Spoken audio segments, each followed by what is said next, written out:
До норнийцев очередь не дошла пока. Так дальше будет видно, конечно же.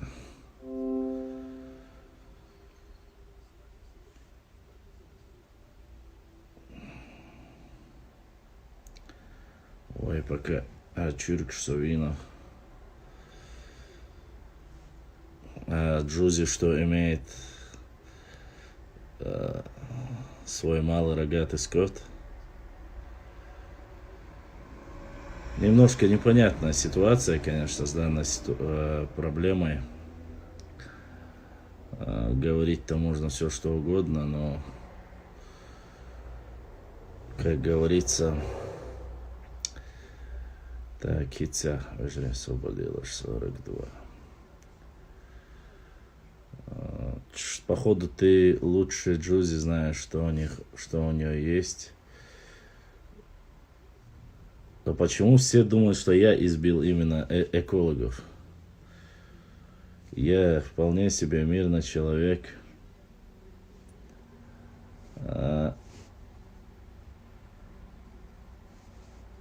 Ничего лишнего себе не позволяю.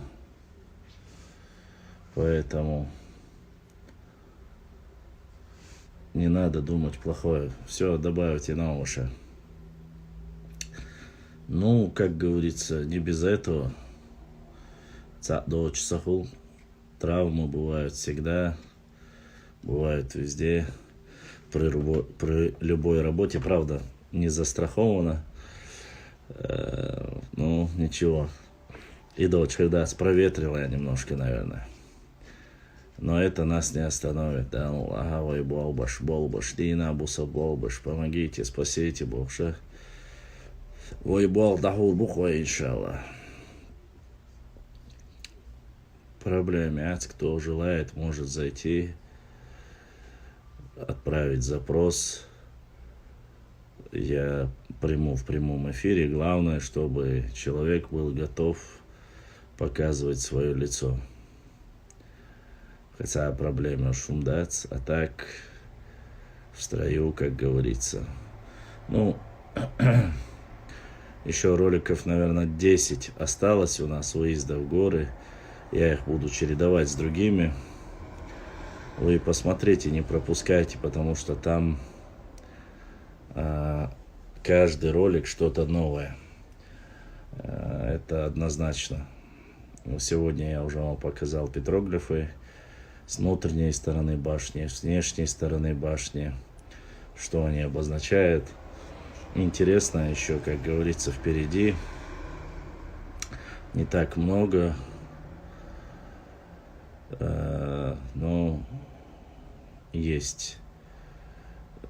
У нас есть очень плохая тенденция, если это не касается именно нашего района или нашего села, мы как-то абстрагируемся от этого. И это, конечно, не радует. Поэтому желательно, конечно же, максимально просмотреть все видео. И если возникают вопросы по данному видео, вы можете задать. Эти видео, никаких проблем с этим нету. Что касается данной ситуации, были, не были, очень сильно хочет раздуться. Башлам, на Терлоевский ход не приглашен ты в этом году. Джузи, пока не слышал, пока никто ничего не говорит. Башлам слышал на фортанге норнийцев попинали. Да, я слышал, да, неважно, я постарался захватить, но куда машина моя добралась, дальше я не смог добраться уже. В горах нужен специфический транспорт, ни больше, ни меньше. Что касается вот этой ситуации, то, что я слышал, они занимались противозаконными вещами, такие как вырубка лес, ценной древесины. И на этот раз якобы, насколько я слышал, они перешли границу и пытались это сделать на территории не Ингушетии, а на территории Сырноотского района, Новчучу. После чего они были задержаны, доставлены взятые, как говорится, объяснительные, если я не ошибаюсь, так было написано в официальной статье, их вернули, уже на своей территории произошло вот то, что произошло. Я не знаю, насколько это достоверно, я не знаю, насколько это правда, но факт остальное, что там произошло, знает только Всевышний. Хотя сегодня я уже столько версий, отец, два сына, их заставили плавать в фортанге, плыть по реке, чего я только сегодня не услышал, избили, отбили, цао шум цадисин, Аллаху алям, я не знаю в данной ситуации, кто прав, кто виноват.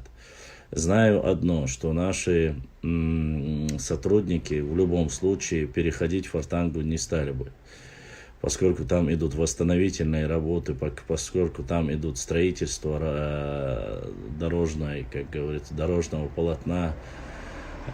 Там даже многие сами представители даже Чеченской Республики не могут поехать в высокогорье, пока там идут определенные работы.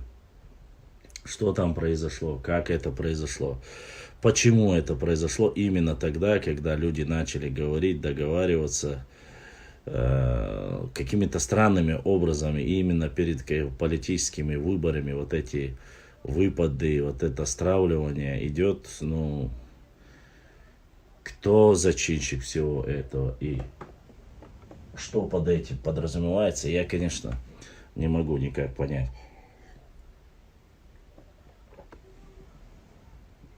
Да, и еще, уважаемые мои братья и сестры,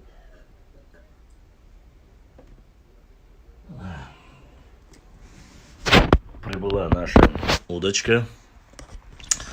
Сайд Мухаммада нет, вот удочка, как видите, вот она, вот две катушки, Сайд Мухаммад. То, что сказал, отправил. Так что удочка у нас уже есть. Вот такие вот. Проверил, китайская ли она или нет. Да, так что сдержал Сайд Мухаммад слово. На рыбалку даже вот такая необычная какая-то леска. Но это я уже даже не знаю, надо будет мне приучиться к этому. Вот. Проверял, мада, чина или нет. Ну, где-то так будет. 3,5-4 метра удочка. Хорошая удочка. Так что рыбы пока нету, пока удочка пришла. Теперь поплывок, как говорится, крючок. И будет все нормально, иншаллах. Мы будем, как говорится, пробовать. Так. Вот тебе будет рыба есть каждый день. Вот.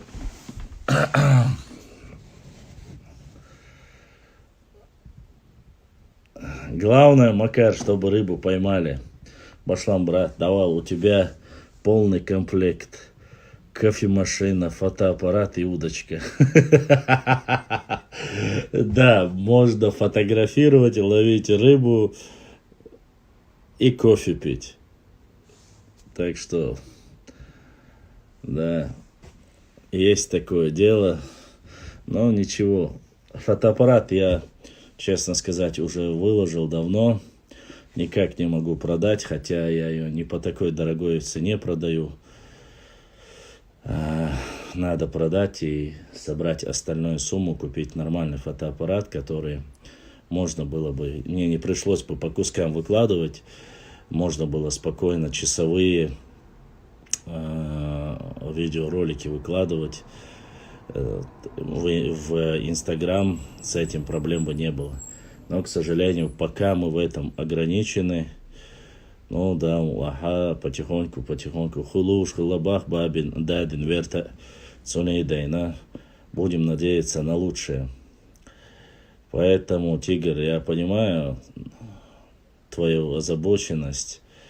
Это моей, так как говорится, проблемы, но, баракаллах, Следующий выезд, если у меня получится, да, а если я смогу собраться на выезд, постараюсь поехать уже в Итумкалинский район. Хочу там поснимать, поездить, башни, потом Галанчожский район. Все в зависимости от возможностей, конечно. Ну, на этот раз я, как говорится, постараюсь максимально подготовиться. Что там насчет вакцины? Говорят, вакцинирование в больнице будут принимать первыми, что там, которые не сделали. Ну, кроме официальной, как говорится, официальных заявлений я больше ничего не слышал.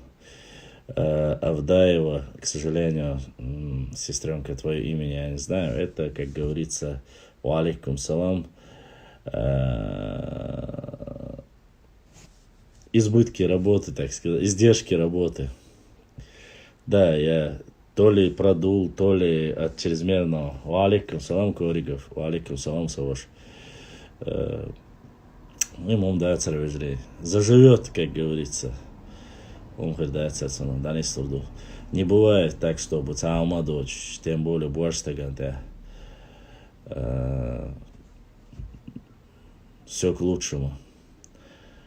Издержки работы, вежри, издержки работы. Запросы, кто хочет поговорить, черту, прямой эфире, Валмекшдон, Хаяичане. Я, как говорится, с радостью приму запрос в эфир. Главное, чтобы лицо показывали. Остальное, я вот думаю, вакцинированные, наверное, будут нужнее, поэтому их первыми будут принимать. Да, маршал, да, он ДРСХЛ, везри. Маск ювах башлам, чувел, велчон, дийцвервац. Да не, да, Садя заживет. Да, заживет все. Долго не придется, как говорится, ждать цен. Дня 3-4, да, ереризм, да. Самое большее, что я ненавижу вот в любой этой болезни, это вот именно проветривание губ. Хавашка, все, понял, Авдаева, Хавашка. Дерез, хил, массар, дал, духдах, дуэл, Аллах дал, си, дуэл.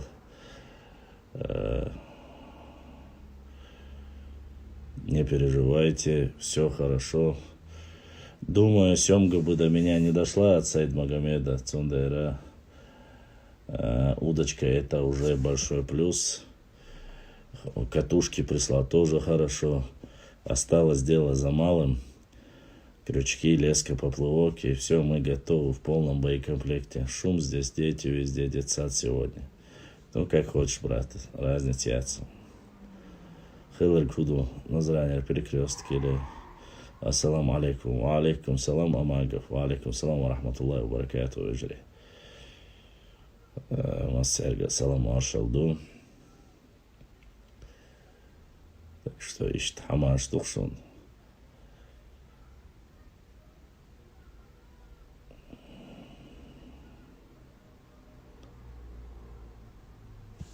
Хилер Гумадат, кроме как больших разговоров отомстить, объявить войну и так далее, и так далее, и так далее. Больших разговоров очень много, фитны очень много. Я думаю, следственный, ва алейкум салам, рахматуллахи ва баракатух, следственный комитет МВД разберется в данной ситуации. Чечениш, брат, если у тебя получится, то, что мы загружаем на тот канал, выезд в Шаройский район, тоже постарайся загрузить в YouTube. Ибрашка. Это важно, это надо сохранить. Постарайся скачать и загрузить к себе с того канала. Да, если только по башке бить этой удочкой, пока зацепить нечем его. Именно полностью, Ибрашка, полностью выезд, петроглифы, башни, это вот очень важная тема. Он хаймак. Может, это все, ДРС, не пиши мне, я девушка, не пишу. Рамадан ушел, иман остался. Насчет экологов с Ингушетии почему-то никто из ингушских групп не задается вопросом, а экологи делали в Чечне. Даже дело не в этом. Проблема в том, что скинули новости из телеграм-канала. Там многие говорят, что они занимались срубом лесов именно вот в таком формате. И даже когда там во времена Ичкерии, когда там стоял пост, туда никто не совался. Сейчас многие, я слышал и по разговорам, говорят, надо поехать туда, делать шашлыки, веселиться. Вот это как раз таки называется компрометировать. Я не знаю, на своей территории, пожалуйста, делайте, что хотите, а так дальше зачем? Ва алейкум салам ва рахматуллахи ва баракату. Я узнал для себя. Там еще осталось у нас с десяток видео, вы еще увидите новые петроглифы, есть еще новые моменты там очень интересные. Для себя я тоже много чего нового узнал, поэтому следите обязательно, ставьте лайки, оставляйте 1-2 комментария, любой позитивный, это очень важно и нужно для нас, потому что это необходимость для знаний архитектуры и башенных комплексов. Тем не менее, вопрос должен быть стоять таким, что эти экологи забыли в Чечне, с этого все должно начать.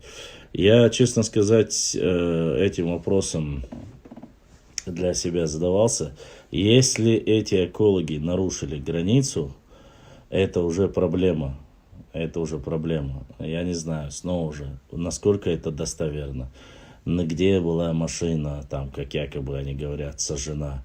Где там заставили их плавать в реке, перешли границу, не перешли границу. Там ряд вопросов.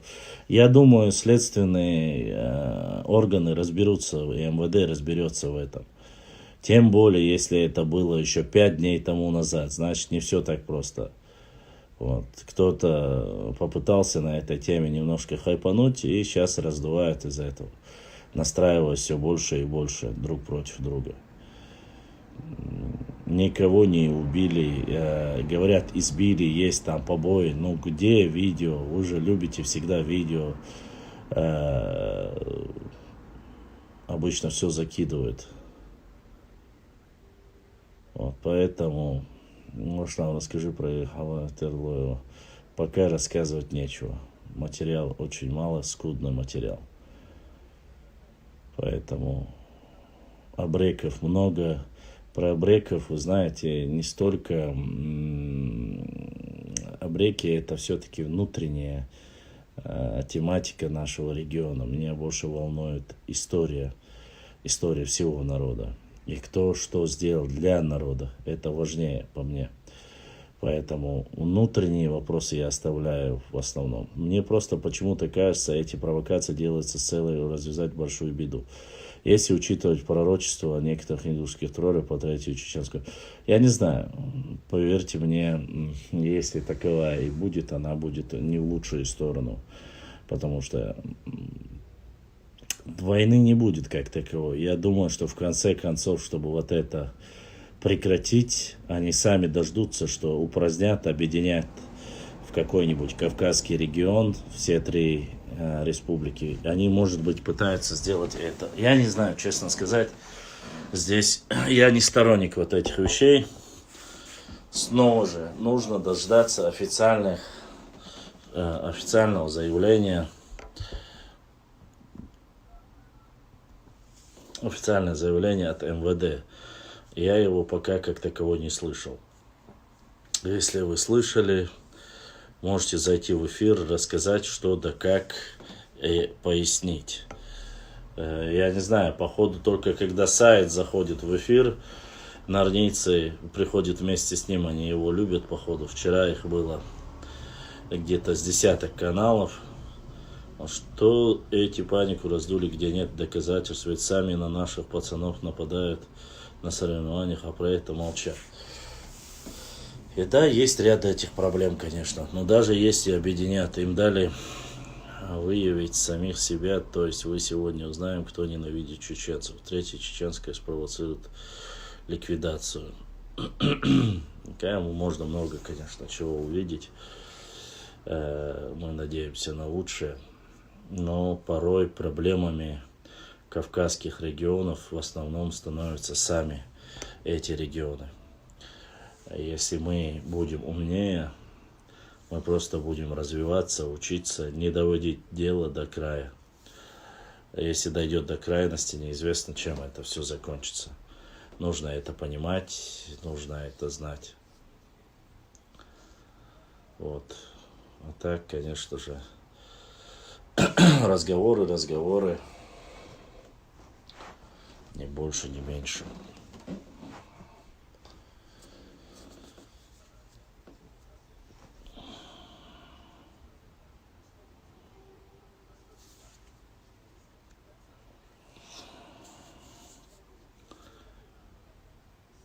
Ну, я, Гургал, не знаю, честно сказать, там всю полноту информации. Из того, что мы знаем, мы прекрасно понимаем, что это все не так, как они преподносят. Они пытаются всяческим образом, но у кого как получается.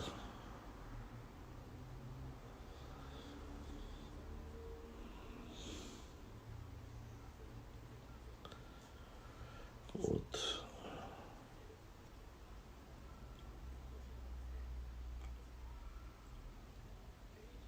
Рам Хельсинг.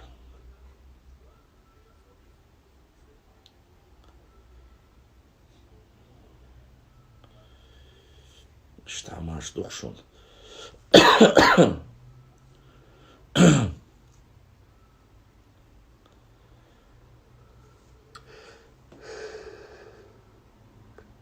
Ва алейкум салам ва рахматуллахи ва баракатуху.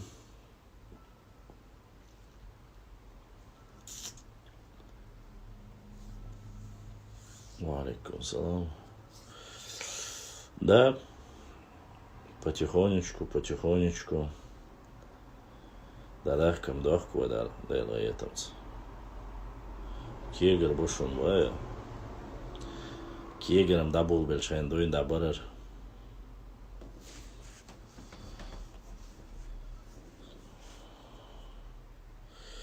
Есть разумные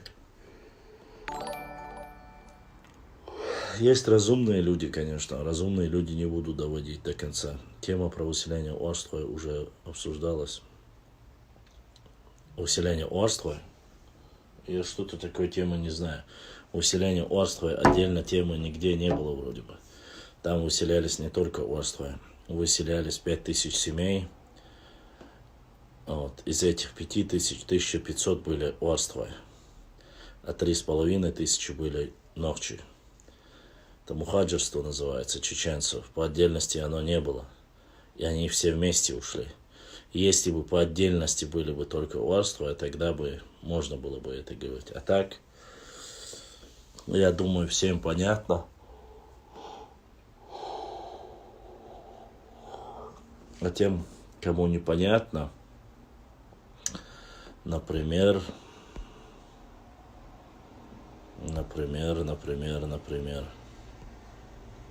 сейчас постараюсь показать. Если... нет, это не здесь, к сожалению. Сейчас постараюсь показать.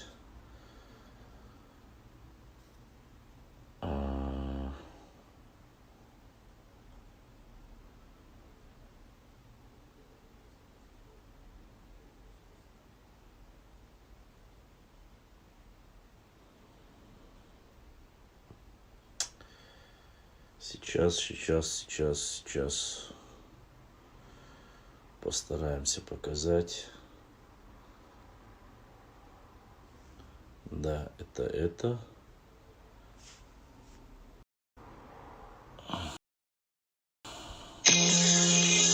После окончания Кавказской войны 1817-1864 года Мухаджирство значительной части представителей чеченских тейпов, Так. Ничего не понял. Почему не видно?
Ненавижу технические сбои.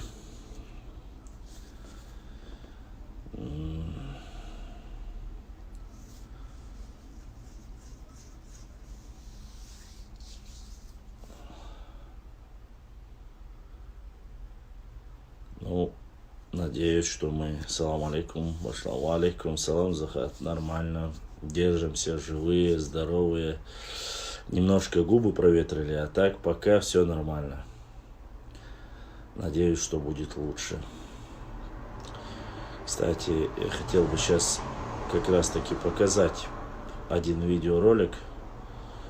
Если получится на этот раз, посмотрим.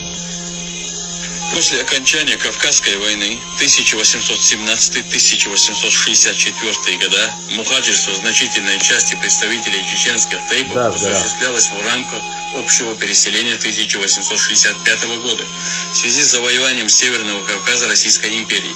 Приоритетом политики царской власти было избавление от неблагонадежного населения, как им думалось. Также распространению идеи переселения способствовали слухи среди чеченцев о введении призыва в армию и в обращении в казаки. Другой же причиной переселения чеченцев был вопрос земли. Новая царская администрация либо стесняла их в личных земельных наделах, либо заставляла переселяться на указанные равнинные территории, что, собственно, и послужило одной из причин переселения для многих чеченцев. Царская власть после выселения части местного чеченского населения получила огромные территории, необходимые империи для заселения казачества и лояльной северокавказской знати. С 23 по 25 мая 1865 года мухаджиры из Чечни начали переселение в Турцию, Сирию, Египет, Иорданию, Ирак, Палестину в количестве 23 057 человек. Это представители исконных чеченских тейпов, таких как Экки, Алрой, Беной, Билтой, Битрой, Веппи, Гендргной, Гордлой, Гой, Галай, Дишни, Зантхой, Курчлой, Мержой, Мулхой, Мушхой, Нижлой, Нихлой, Нашхой, Пешхой, Парчхой, Сесной, Туркой, Харчой, Хаккой, Цонтрой, Цирчой, Чартой, Ченти, Шутой, Шерой, Шуной, Ширди, Шинрой, Эрсной, Энгной и Ялхой.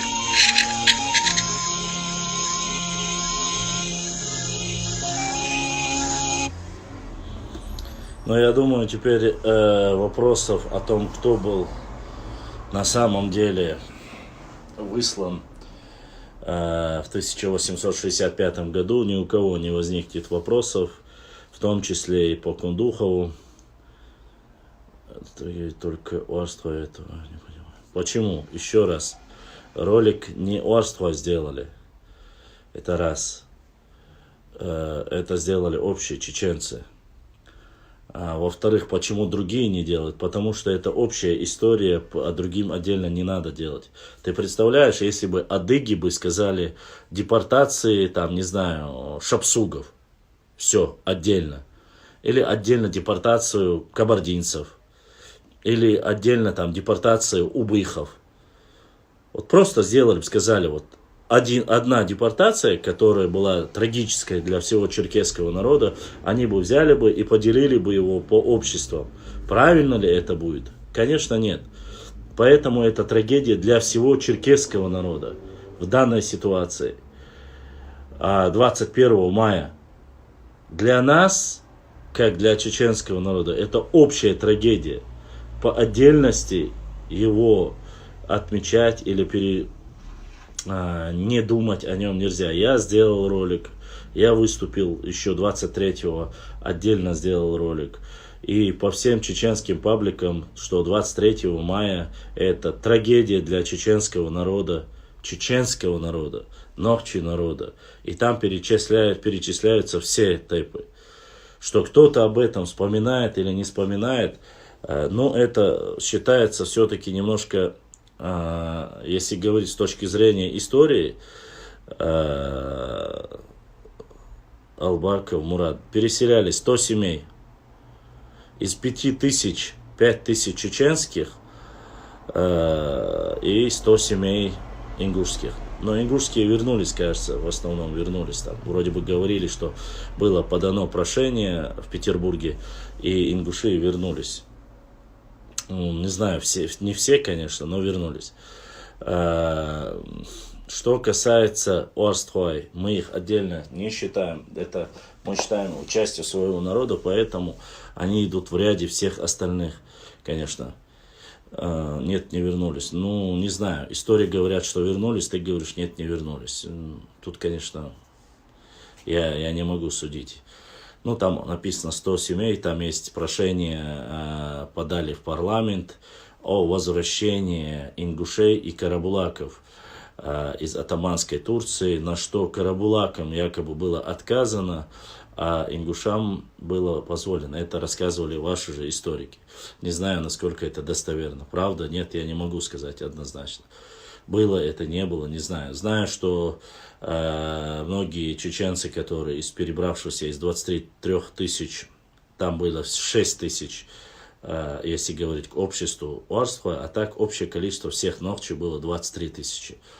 Вот, отдельности там и не считаем. Поэтому по отдельности нас нету. Мы всегда были и есть, остаемся одним целым.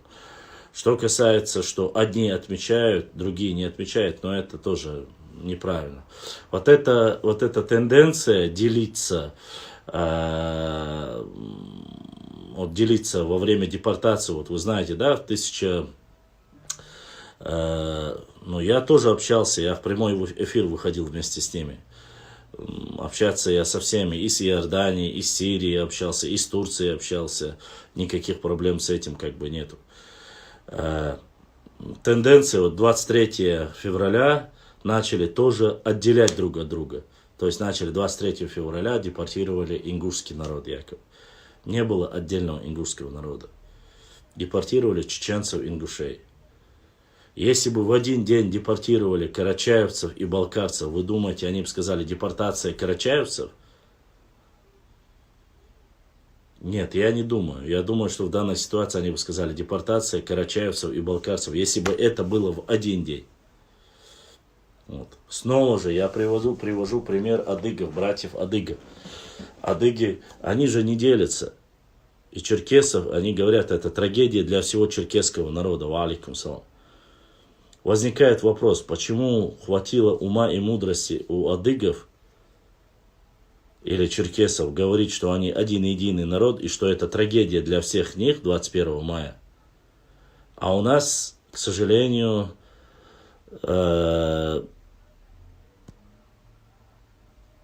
происходит так, как происходит. У них хватает ума, у нас не хватает. Весь мир, все республики, даже маломальские, самые маленькие республики объединяются. Во всем мире объединяются, чтобы противостоять чему-то. И только мы на этом Северном Кавказе пытаемся отъединиться, друг от друга разделиться. Имеется в виду именно этот Кавказ, этот клочок земли. Почему-то здесь все хотят разделиться. Великая тупость, недальновидность в политическом плане. в историческом плане. Я не знаю, конечно же, насколько это далеко идущие планы, но это будет очень негативно влиять. Негативно влиять на нас именно. Почему? Потому что люди со стороны будут знать, что в нужный момент, если будут разбивать, то можно порвать. Это еще со времен Берже. Они же говорят, вот поэтому они еще в то время заложили вот эти названия. Отдельно назрановцы, атагинцы, шалинцы. Отдельно арстхоевцы, шатоевцы, ичкеринцы, чеберлоевцы. Для чего это делается все? Разделяй и властвуй. Вот эту тактику приняли себе в оборот некоторые нарнийские упыри и хотят использовать им. Адыги, черкесы поняли, что этого делать нельзя. Они поняли, что они должны быть как никогда хотят объединиться и показать целостность свою. Захат, ума хватает. Просто есть люди, которые целенаправленно делят чеченцев. Их надо опасаться. Нас тоже так же разделить хотели, и почти получилось, как-то в чате пытался делить Нохчу сразу домой его. Но это однозначно внутренний сепаратизм. Не дозволено, не позволено. Это здесь никаких обсуждений Захата и быть не может. Таких людей мы сразу домой отправим. Это все вахи замутили, ба. Самурай, чеченцы, ингуши, неужели ты это не знаешь, потому что чеченцы, ингуши это один народ. Антагонист, к сожалению, это надо разговорить не нам. Мы об этом говорили, долго говорили, но ничем хорошим это не закончилось. Если сегодня мы уже перешли к такому действию, что каждый должен сам за себя быть. Вот. Сам за себя имеется в виду Нохчи это Нохчи, а остальные пускай за пределами делают, что хотят. Те, кто является корнем, представителем нашего народа, мы всегда будем рады помочь, признать, позвать. А остальное уже не важно. Вчера, после моих слов, что 28 лет, как вы уже образовались, налетели нарнийские, так называемые кайфарики. Но я что имел в виду? Дело в том, что 28 лет тому назад образовалась, 28-29 лет образовалась отдельная автономия. После этого уже отдельно. Республики, герб, флаг, все отдельно. Башлам, а почему наши два народа и две республики не могут тоже объединиться, как черкесы? Антагонист, я тебя прошу, зайди хотя бы 50 или 50 пабликов ингушских, скажи, задай им этот вопрос. Хотят ли они этого или нет, посмотри, тогда мы готовы с тобой говорить. Я же вот сейчас в прямом эфире, я говорю, я приглашаю любого, показывая свое лицо. Заходите, говорите. Кроме оскорблений, созданных в липовых страницах, больше никто ничего и не говорит. Вот.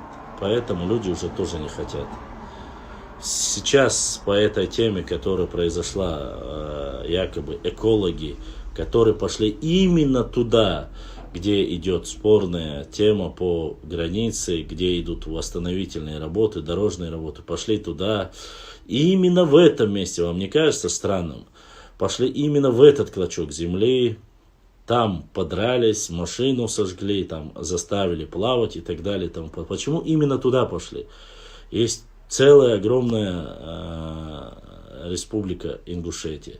Вроде бы там сейчас собираются строить полигон. Вот. Их место это вот пойти экологам заниматься, где полигон будут строить, где что будут строить. Потому что наши строители и наши работники Фортангу на левый берег Фортанги не перейдут никогда. Но не кажется ли странным, почему-то сейчас именно поднимается эта тема? И именно после того, как Серяждин приехал, Муса приехали с Даудовым, они встретились, поговорили, начала налаживаться вот эта тема, как его там, Эль-Журкаев или как его там фамилия. Все остальные разговоры, и бах, начинается на ровном месте. Опять же разжигание на ровном месте и наезды. Сейчас опять эта тема в скрины, которые мне присылают, я просто диву даюсь. Надо там отомстить, надо начать войну и так далее и тому подобное. Просто не верится, что мы знаем, что мы один народ, так друг от друга разделяем. Да нет, мы не разделяемся. Мы-то не хотим разделяться, но разделение произошло. Антагонист, к сожалению, все меньше и меньше хотят людей объединиться. Все меньше и меньше. И если бы было бы больше людей, которые говорили об объединении, не было бы вот этих всех распри. А когда мы говорим, давайте вы посодействуйте, да соусвоищество, не хотят. Мало того, что не хотят, даже те небольшое количество, которое приходит в прямой эфир, начинают говорить, содавах, сун, саля, вы приедете, вы разберитесь, вы все это сделаете. Если мы сами будем приезжать, мы сами будем разбираться, смысл тогда нам что-либо делать? Десятки войнавских народов не будет, антагонист. В Чечне не будет никаких народов. В Чечне будут только одни ногчи. Здесь не будет. Я не знаю, откуда вот ты антагонист, но в Чечне этого не будет. И ты увидишь, что этого не будет, иншаллах. В Чечне мы знаем, что мы один единый народ. Антагонист, было бы хорошо, если бы ты вышел в прямой эфир, и мы с тобой бы поговорили, чем писать. А чувала, мы поговорим об этом. И откуда вот ты взял десятки народов? Есть предпосылки того, что десятки народов будут отдельные? Назови этих народов десятки. Где они? Меча больше.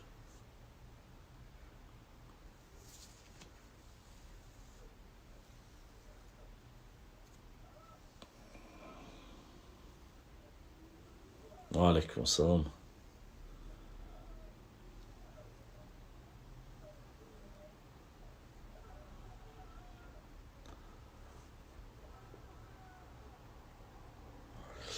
Ибраим Чечениш, есть ли у нас, идет ли у нас прямой эфир в Ютубе?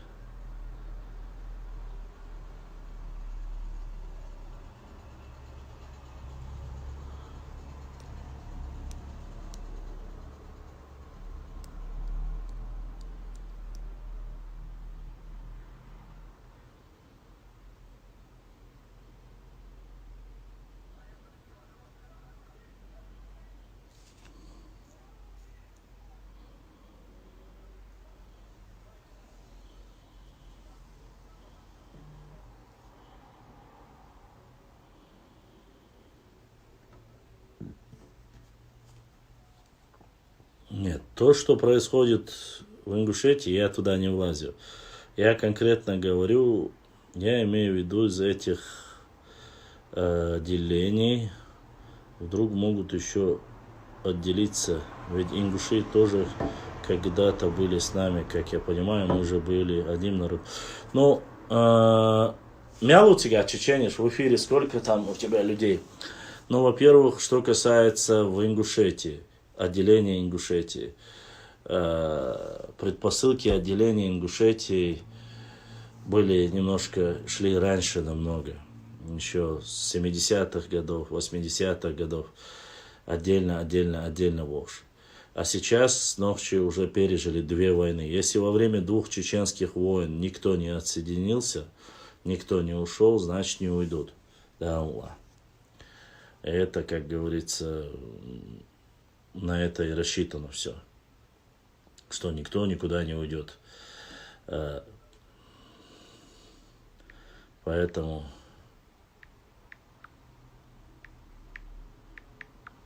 так освободилась.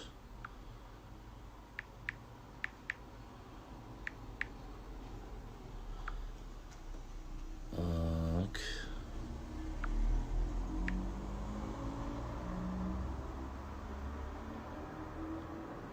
Так.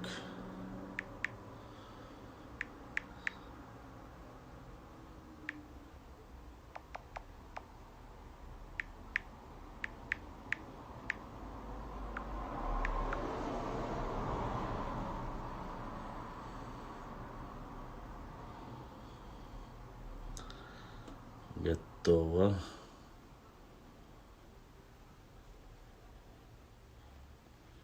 Так.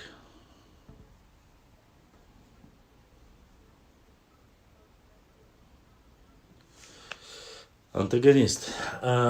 Внутренний сепаратизм пока на государственном, республиканском уровне, здесь его как такового нет. Есть какие-то провокаторские действия, заскакивают 1, 2, 3 человека, там сфотографируются, сфоткаются, уходят, больше нету. Здесь все живут в мире согласия, все тейпы, Вары, Гары и так далее и тому подобное. Как так? Мы не говорим о политике, мы говорим о единстве народа. Вот. С политикой кто-то соглашается, кто-то не соглашается. Это вот необходимо. Я думал насчет, если они задают вопросы, если вопросы, нет вопросов. Вот насчет этого Бог даст сами. Поэтому надо это понимать, надо это знать. Преуспевший. Вы о чем вообще говорите? Преуспевший, Милутьеш. Что там сказал Вольф? Там по-разному. Ничего, нормально. Вольф, да. В Ингушетии много народов. Это и Улайкам отдельно. Отдельно. Преуспевший, Милутьешо.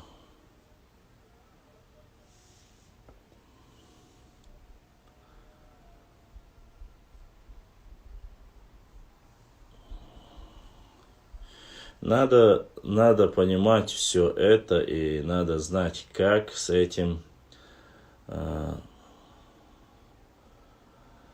надо. Алейкум салам.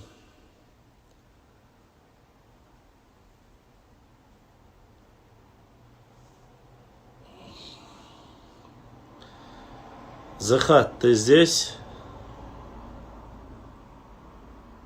Если ты здесь, Захат, ты можешь рассказать, как вы решили эту проблему, когда вы внутри вас пытались рассоединить?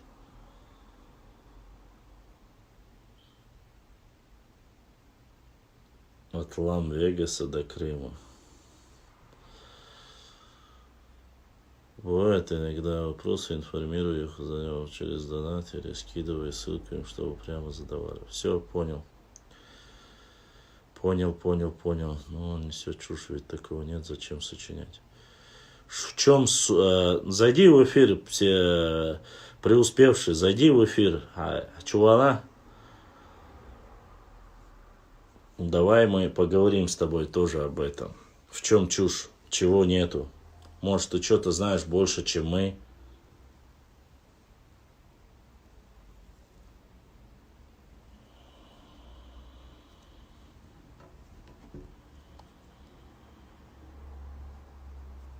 Да я уже добавлял вроде бы сейчас номер. Но если вы еще раз просите, хорошо. Точнее, ты просишь, брат, 42 7630. Нет, 6630. 76630. 298 60 448. В чем суета? Просвети по-братски. Ну, насчет чего там? Чего же ведь такого нет? Зачем сочинять?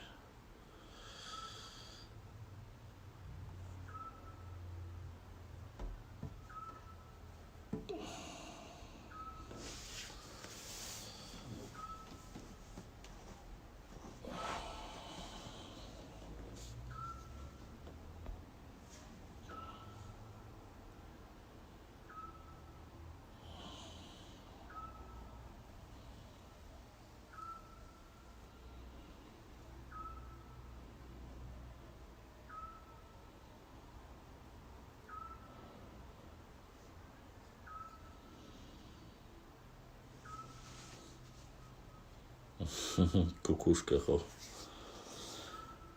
Чуаб до чуаб.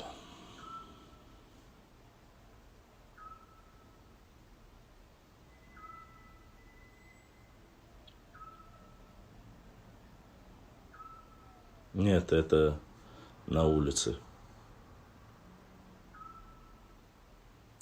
Под звуки настоящей природы. Я ингушефоб есть. Фобия вещь нехорошая. Так что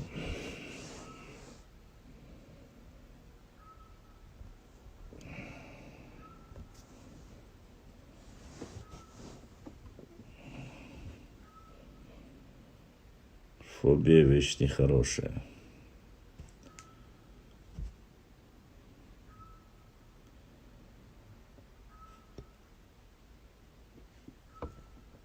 Сейчас постараюсь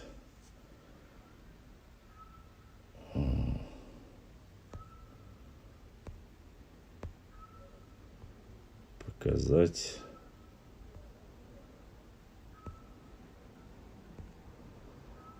один момент. Ладно, отмена. На Кавказском узле какой-то сотрудник заповедника Эрзи заявил, что хотя административная часть заповедника Эрзи находится на территории Чечни, но принадлежит их ведомству заповеднику. Нет, конечно, это чушь собачья. Эта территория полностью подведомственная и принадлежит Чеченской республике Нохчичеве.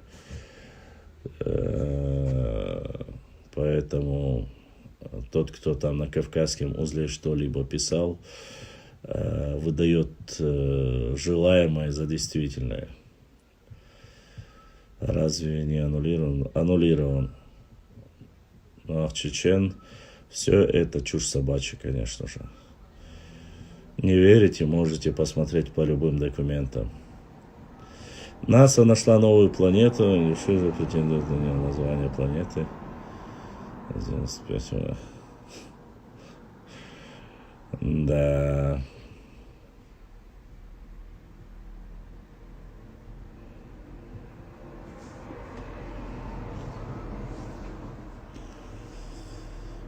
Есть такое дело. Мичуай, чумацавели. Не существует бяхак чув.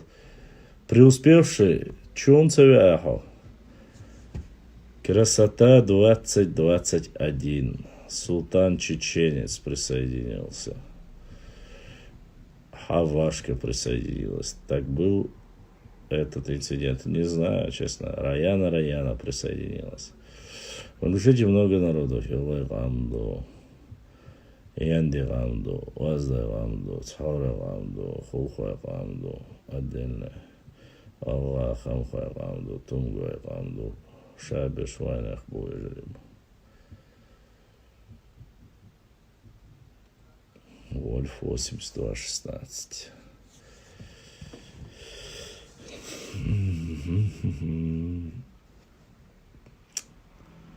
Понимаю.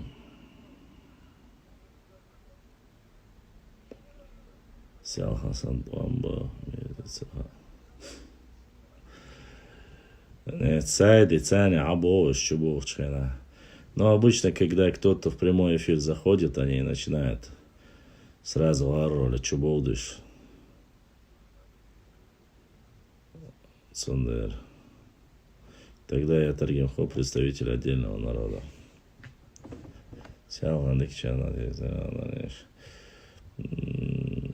К сожалению. О, Сайд, Сайд, Хачуа, Лахонт, Яхи, Хабор, Бониш. Алейкум салам. Дейт сума дуй келлума хейнеон, Сайд. Эфирим цавола.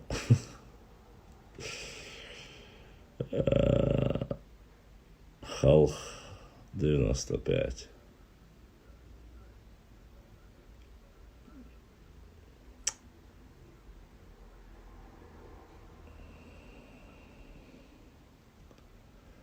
Симаза нет, что-то Симаз пропал.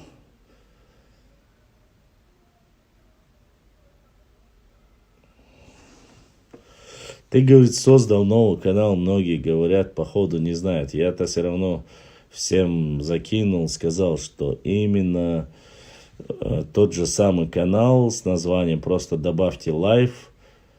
Худить, мне говорят, эфире обошел. Хацу, чему реально сразу, Нарнич, амбо, швейцане, ты, походу, они тебя очень сильно любят.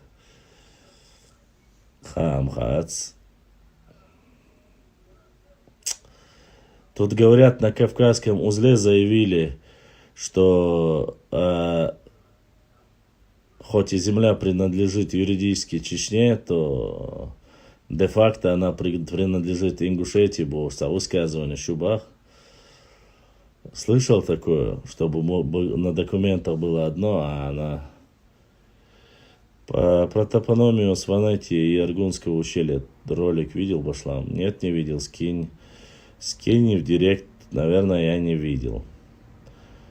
Про Сванов мы готовим материал, сейчас работаем по этому материалу, посмотрим, что можно сделать. Да, де юра якобы она принадлежит Чечне, де-факто она принадлежит. Ты изучал историю этрусков? Немножко. Но я не люблю, честно сказать, приписывать к нам, другие, как говорится, истории. Мне бы разобраться в своих исторических. Сделайте эфир, кто-нибудь пошла, на ютубе нужен контент. Ютубе должен контент.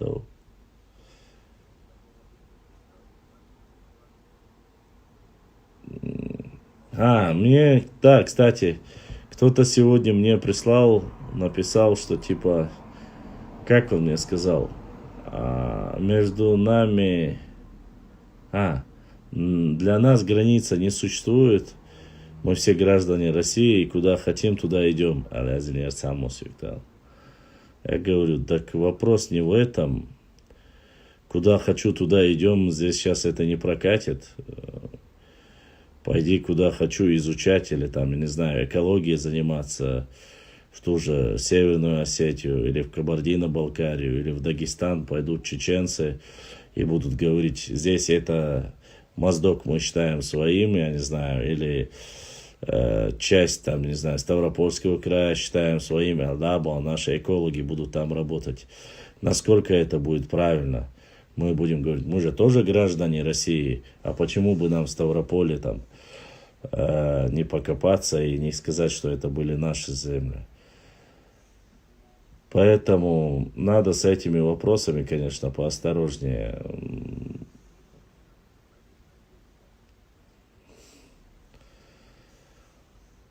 Ламаро, никто не говорит, что пригородный район Шуюяци. Нам не надо это доказывать. Мы это знаем, что оно так. Это надо доказывать Осетии. Им нужно доказывать, не нам. Уэйнам хаштарис. Мы уже не говорим об этом. Уэйяци. Поэтому ситуацию. Не знаю, Саид что-нибудь Башлам сверху написал просто. Не понял, Чечен. Саид, ничего не накопилось у тебя? Не вспомнил ты дополнительные материалы? Мне интересно, Саид, каким образом адыги, грузины, все остальные, они всегда находят выход объединиться, и почему мы ищем моменты, в чем суть, в чем соль, надо понять. Саид, салам алейкум. Звук добавить, я. Goeie dabei. Zo verschwuren. Verschwuren. 1, 2, 3, 1, 2, 3. Nog je maar daar wist, verschwuren zo. 1, 2, 3. Verschwuren башландеру. Хохазар дозу, клюма младского. Чума вельно сразу, Нарнич, техехтер. Слушай, тут такая интересная тенденция, как раз таки по вчерашней нашей с тобой тематике. Один брат тут заявил, почему бы не объединиться в одну республику. и не называться нам войнахами, это был первый вопрос. Я ему сказал, что нету таких, как бы, это не вариант, уже войнах нету, есть ногчи, буаша. Тогда он говорит, что как и ингуши, будут десятки народов войнахских. Ты слышал что-нибудь подобное? Где эти десятки народов? Вроде бы ты точно так же занимаешься исследовательской работой, и встречаешься и с Ирвой, и Мелхой, и с остальными. Где, кроме как разговоров, что когда-то в 90-х годах там было 1-2 человека, которые там независимые шалжи объявляли, ты слышал что-нибудь о таких вот вещах, что у нас десятки сепаратистски настроенных людей, которые пытаются отделиться? О ком речь? Ты слышал что-нибудь? Это первый вопрос к тебе. И второй вопрос касаемо адыгов, наших братьев адыгов.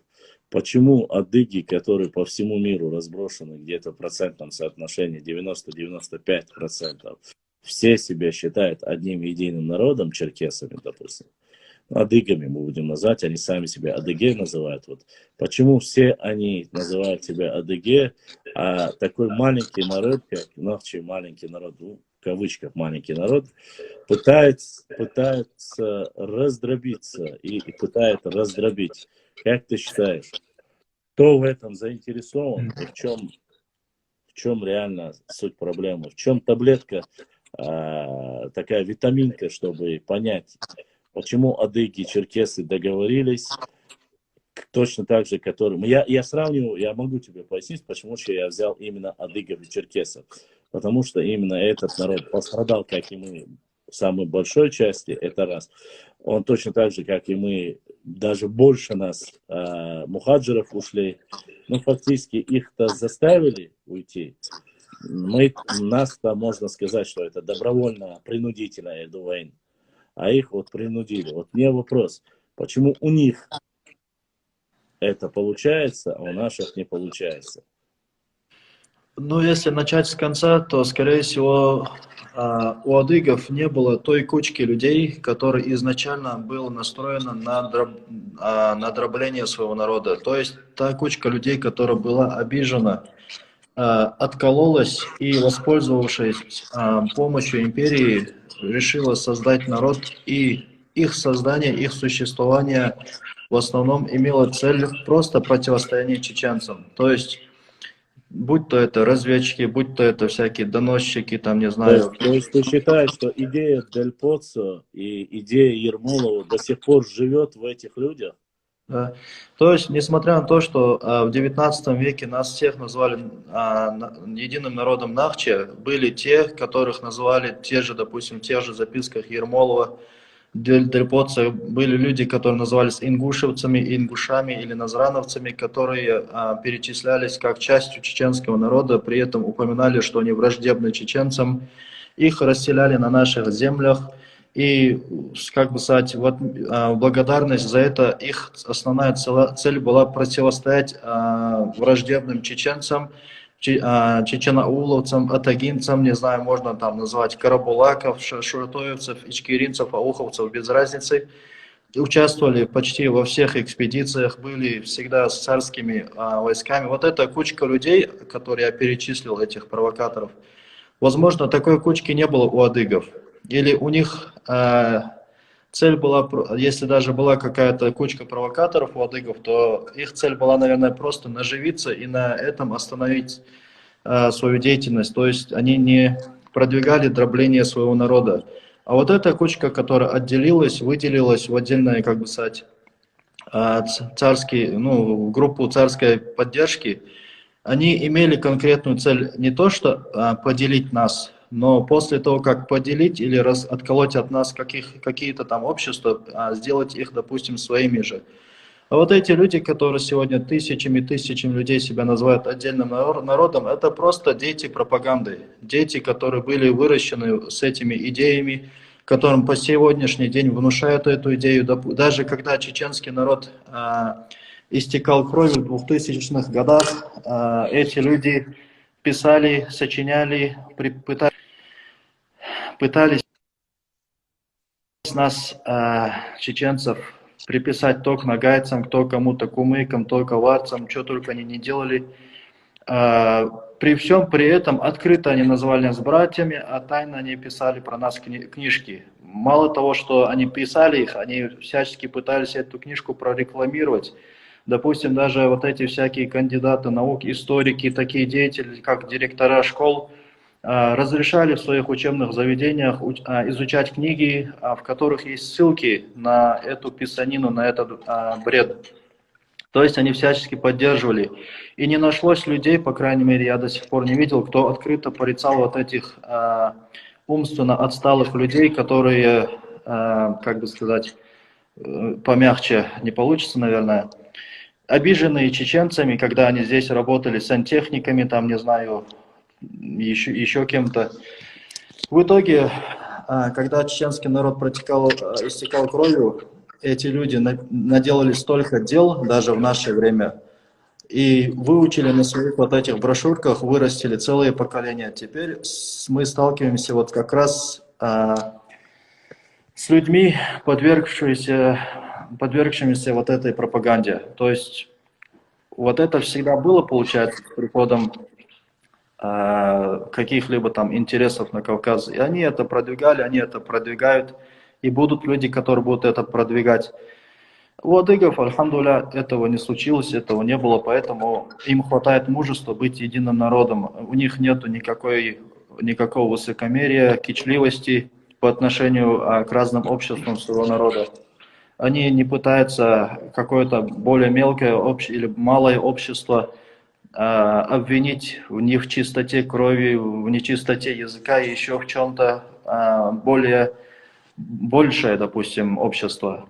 Поэтому, альхамдулилля, у них один народ, они, иншаллах, будут еще сплоченнее, еще, как бы сказать, сильнее, едиными станут еще больше, чем мы сегодня это наблюдаем. А так, дальше, Вайнахская республика.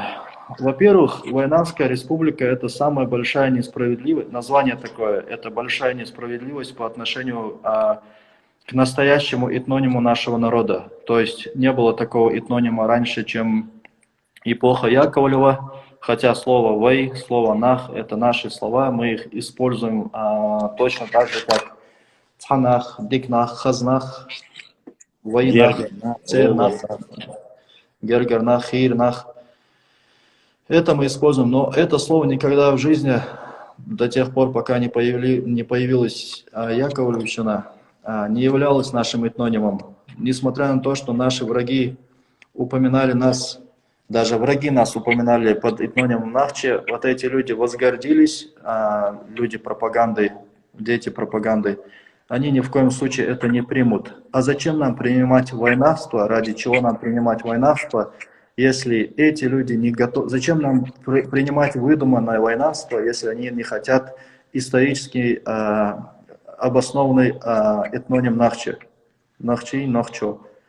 Так, зачем нам это войнавство нужно? Если быть братьями, то не обязательно нам заменять наш этноним исторически на какую-то выдумку. Братья у нас есть среди всех народов. Ну, сейчас я тебе скажу, хочу привести пример нашими общими некоторыми любимыми соседями. Ну, допустим, в Грузии есть сваны, есть хевсуры, есть тушины, пшавы, мигрелы, лазы. И ни один из них не говорит: давайте уберем слово грузины, гурджи, и возьмем себе название, не знаю, давайте мы все будем мигрелами. Или все мы будем картвелами, я не знаю, или там все мы будем лазами. Никто этого не говорит. Понимаешь? Я вообще привожу как бы пример. Они говорят, мы все являемся грузинами. Даже близко родственные по ДНК к нам. А некоторые общества, которые живут в Грузии, допустим, те же ближе к 14-15 веку, к нам близко родственные были, и хевсуры были, и пшавы были, и тушины были, мы это знаем. И не отталкиваем. Хорошие соседи, сегодня мы уже, как бы, что бы кто ни говорил, у нас взаимоотношения между простыми людьми, они одинаковые. Но нет устремления. Они говорят о Великой Грузии, они говорят об объединении. Хотя Хотя между ними есть проблемы, есть среди всех проблемы, среди тейпов и обществ были проблемы, и это не исключение. Что касается именно государственности, честно тебе скажу, Саид, немножко я нахожу немножко непонимание. Смотри, есть у нас люди в Иордании, которые живут уже 160-180 лет там, проживают в Иордании, Урдумахка. Есть у нас люди, которые проживают в Турции, в Сирии, в Казахстане, которые живут, даже остались после возвращения в депортации, остались там чеченцы. Там очень большая диаспора на самом деле. Некоторые говорят, до 100 тысяч заходит. Если брать сегодня, это не Россия, я имею в виду. Есть в том же Панкисии наши кистинцы. Почему эти люди не говорят, что мы отдельный народ? Они как раз таки говорят, ханохчи дубахца. И они не отделяются. Но почему-то живущие среди нас, находящиеся исторически тысячи лет частицы нашего народа, все равно находится один-два человека, которые сочиняют какой-то флаг правого сектора, я не знаю, сочиняют там другие какие-то там атрибуты и говорят, не, мы должны быть отдельно, мы должны быть так. Я честно, я с этими людьми хотел бы поговорить. Я говорил с одним из представителей, он ему за 50 лет было Теркистер, который там начал мне рассказывать, что якобы отдельный народ. Но я у него спрашивал, если ты отдельный народ, где твой отдельный язык, отдельная культура, все отдельное, покажи. Нету никаких проблем, если ты мне докажешь, что они есть. Вот все. Один ушел, а пообещал, что приведет сильнейшего историка, потому что я очень жду этого историка. Не столько, дабы показать ему, что на самом деле он не прав, если, конечно, он будет аргументированно вести. А так, я сидел там, моя бабушка, прабабушка мне сказала, я ей больше верю, чем тебе там и так далее. Там, это не аргументация. Прапрабабушка, может быть, сидела дома, воспитывала детей и вовсе не знала ничего о политической системе. Или не вообще, она жила на западной части и не знала, что есть на востоке. В особенности говорить, что касается женщин, или аргументировать факты, женские факты, касаемые от женщины, их вообще нельзя. Что касается мужчин, но если у человека была кровная месть, и он ушел с Востока и поселился на Западе, как у нас было очень часто, ты знаешь, как у нас появлялись разные общества, с одной стороны переходили в другую сторону, я имею в виду нашей общей родины, с какой-то ненавистью, которая относится, он передал свою ненависть своему сыну, может быть, уже не такой сильный. И эти люди начинают говорить, не, мы на самом деле не были одним народом, и Саида мы, кажется, потеряли. Саид.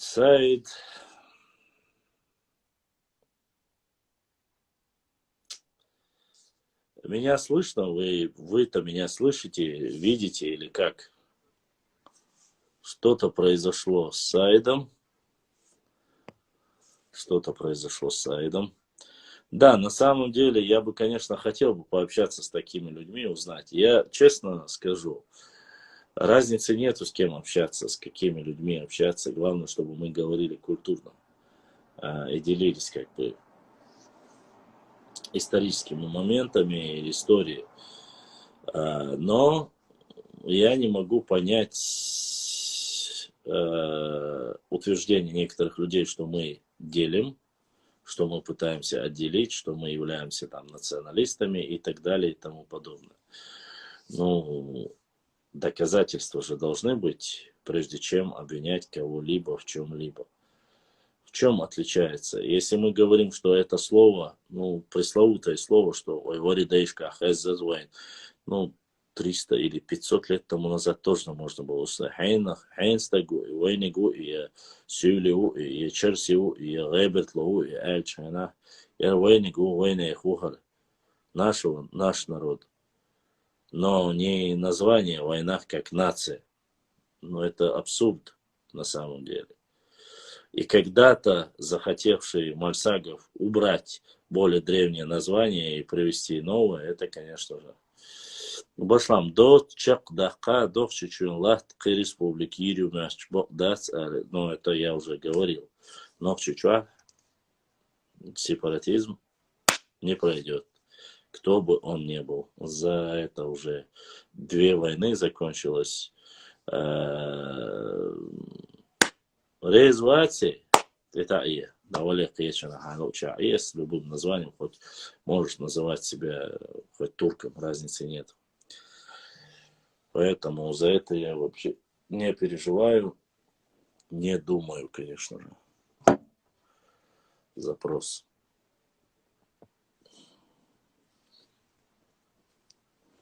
Видите, сайт не стесняется, отправляет запросы, вам бы тоже это... Башлан, эфирим карьера. Социалер, хауарвелер. Сазбой гарважел, захват несу. Походу к тебе в гости норнейцы пришли твои долгожданные. Багдер, садезас норнейчный. Гудуте, гунцы дестятся, Багдер. Он будет говорит, я вот по сегодняшней этой ситуации пограничной, вот сегодня мне столько скринов прислали, я когда читал, я очень сильно, валикум салам, нормально, я удивлялся, я реально был в шоке. Я был в шоке от того, что эти люди на ровном месте, выдумав какие-то небывалые вещи, заставили плавать в фортанге. Ну, насколько я знаю, фортанге там река по колено, как там плавать можно, я не знаю. Машину, говорят, сожгли. Машина, вроде бы, если я не ошибаюсь, потом я читал сводки, она вроде бы, если и говорили, что она была на левой стороне фортанги. Там, говорят, какие-то люди там в масках вышли, там что-то произошло у них. Причем тут Чечня, и причем тут территория сопредельная. Теперь, если любое вот что-то на границе произойдет, обвинять чеченцев, это тоже как-то неправильно. Однако, я хочу напомнить, я знаю, что это неуместно и что это некрасиво, но факт остается фактом. Когда буквально 2 года мы вели дискуссию с некоторыми людьми, которые норнийцами, да, теми же норнийцами, они нас упрекали 20-м постом и убийством там сотрудников. И когда это происходило, они гордились, здесь никого не убили. Здесь ничего не... Какой-то инцидент. Я помню, когда в прошлом году, ты помнишь или нет, не знаю, помнишь, леса, когда вырубали, у вас в Махках с левой стороны берега. И там один оспоевец прямо в эфир, то есть тот, кто вырубает лес, не спрашивая там разрешения и так далее и тому подобное. В это время никакого инцидента не было, виновного не поймали. Сейчас опять же та же самая ситуация, но постарались сделать, вот насколько я слышал, не знаю, насколько это достоверно, пытались опять же срезать лес дорогой древесиной на территории Чеченской Республики, то есть правой стороны фортанги. Их взяли сотрудники, отвезли, заставили написать объяснительную и отправили их обратно. Что там у них на территории потом произошло, за это отвечать мы не можем. Но призывы вырыть топор войны, надо их убивать, надо это. Вот это я видел, конечно же. И снова... Он баборшом сунгинаяти камил шечальнюка. Ел хамил хоть зудри санац комментариях. Килмом царь. Дела, вот это будет гедон сайт, чуа ижри бар, дадо питан мади юш дарци, короче. Бяхки очень сардмашлю, кажется, он борста го сардмашлю. Я вообще не понимаю вот таких вещей, но если точно доказательства дают, далее ихтин сын, предочен ихтин бог положение, там же все очень просто. Предоставить доказательства. Любой хуммахельна видео, вот камни украли, а видео чупас не стал. Помнишь это с этими камнями видео? Обвиняли Юни Успанова, взяли его записи, когда он строительством занимался в той же Ингушетии, Яшоша. Юни обвинили министра культуры Чечни, обвинили всех попало. А потом нашли, оказалось, все настолько банально. Эти же камни продавались там же. там же, на той же территории, я не знаю. И все, тема замялась, и ЖСР думает, что у них своих камней нету, у них своего нету. Ну вот я поехал, я видел в Шаройском районе. Петроглифы не то, что с внешней стороны этих башен, это жилые башни вообще. С внутренней стороны у них есть петроглифы на башнях. С внутренней стороны. Они слышать не слышали об ингушах. То есть у них ни один ингуш туда не приходил, не соседствовал с этими селениями. Понимаешь? То есть, само собой, там не было никакого Янда и так далее и тому подобное, который якобы занимался строительством от Аваристана и до самого, там, я не знаю, Ингушетии, занимался якобы строительством башен. Эти башни вообще не похожи друг на друга. Честно сказать, я не видел ни одной башни такого характера, который даже по фотографиям закидывают со стороны Ингушетии, ни одной башни, похожей на даже тех же Шароевских башен. Ни одной. Я не говорю те, которые сейчас восстановили. Я старые говорю. Валлахи, Сади, я смотрел, что юкивал. Стена была разрушенная, вот сегодняшний вид, что юкивал. Раствор, корехаш. Нету там ни единого куска раствора. Вообще нету. Да. Это высокогорье 2500 метров над уровнем моря. Это даже не плоскостная территория. Это не башни, которые построены на равнине, где проще всего их построить. Рассказочный Швейцар, наверное, умственный, неполноценно развитый нахбуш, да? У них своих камней нету, у них камни воровали, цадать, шадать, борщ дочь камел хитр, дырок они камел да, отцулч, о камел тегри, бубовчар, мудерду, хачашли лош, волшнах, мудерду, камней нету, то где, покажите мне на земле место, где нет камней элчи.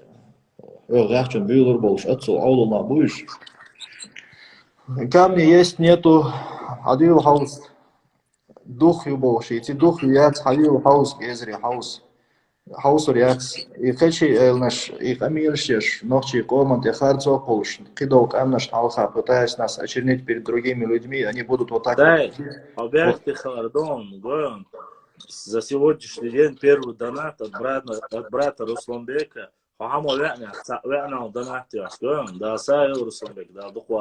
Русланбек, борзи Русланбек, и цел чевя, хаз цветан, чеймел, хаз алвакант. И далее, все, понял, не дурак бы не понял, да, все не да. И что башлам? Не, ну, самое интересное, Сайд, хорошо, вот меня приглашают и говорят, ты был в Джайрахе, Олдуха больше. Да, я не был в Джайрахе. И даже если я так получится, что поеду с кем-нибудь из братьев и посмотрю, я на 99%, я тебе клянусь, что я найду 100 отличий между даже, как минимум, между нашими башнями. Это однозначно. Отличия я имею в виду, что и в камне разные камни, и кладка разная, и так цемент, далее. И цемент, тот цемент, который ты искал в Шаройском районе, тебе там искать не придется, тебе придется камни искать в этом растворе. Настолько много, короче, этого раствора, алтецверон. То есть, представь, камни неоточенные, не имеющие никакой ни плоской, ни прямоугольной формы, их связывают в единую башню. А чтобы связать камни, острые осколки, связать в башню, знаешь, сколько раствора надо? Так, и когда вот эти слухи, вот эти женские разговоры от взрослых, так называемых мужчин в кавычках, пошли о том, что типа чеченцы что-то украли, воровали камни, я написал 2 года назад, когда это случилось, в тот же или на второй день я написал публикацию. И там говорилось, посмотрите поблизости, может кто-то там сарай строит, или может кто-то на шашлыки приехал, как в прошлый раз, до этого у них было там. Люди пришли на шашлыки, вместо мангала использовали эти камни. Видел бы ты эту арку, башлам, сворованную, из отсева, как бы сказать, раствор, цемент и отсев перемешанный. Кто тогда у нас такие арки делал? Это просто последний новодел был, который в итоге, скорее всего, осырел и рухнул. Никто на самом интересном моменте, я сейчас быстро загружу, все уважаемые подписчики, обратно зайдите на этом канале, час, там реально эфир заканчивается, час закончился быстро, Саид, мы с тобой продолжим дискуссию, и не уходите, сейчас я перезагружу, заходите снова.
Так, сейчас чуть-чуть подождем, пока все соберутся.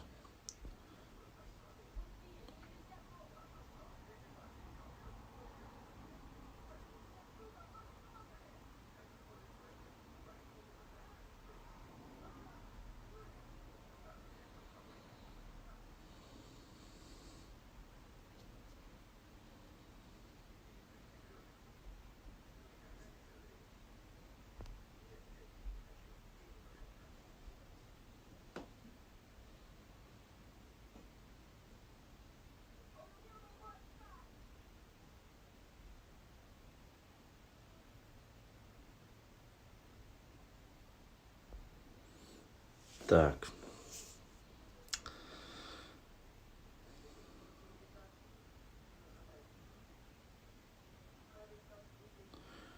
Да пускай накидывают, пускай плачут, пускай делают все, что хотят. Вайн разница. Это, к сожалению, им ничем не поможет. Слишком...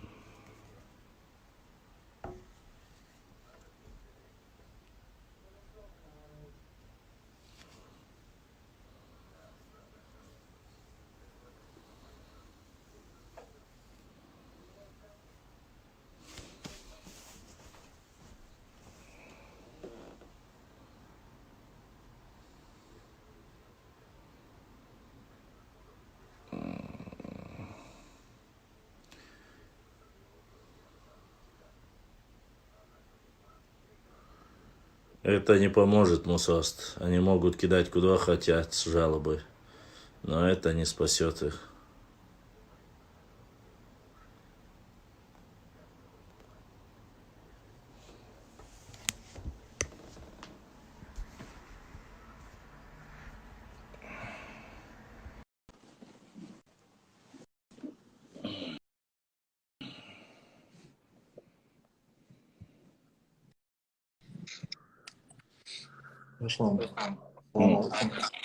Так, вообще, царю порвали. В общем, Башлам, вот эти люди говорят сколько хотят, говорят что хотят. Они не думают, можно ли подтвердить их слова фактами, как-то обосновать, доказать.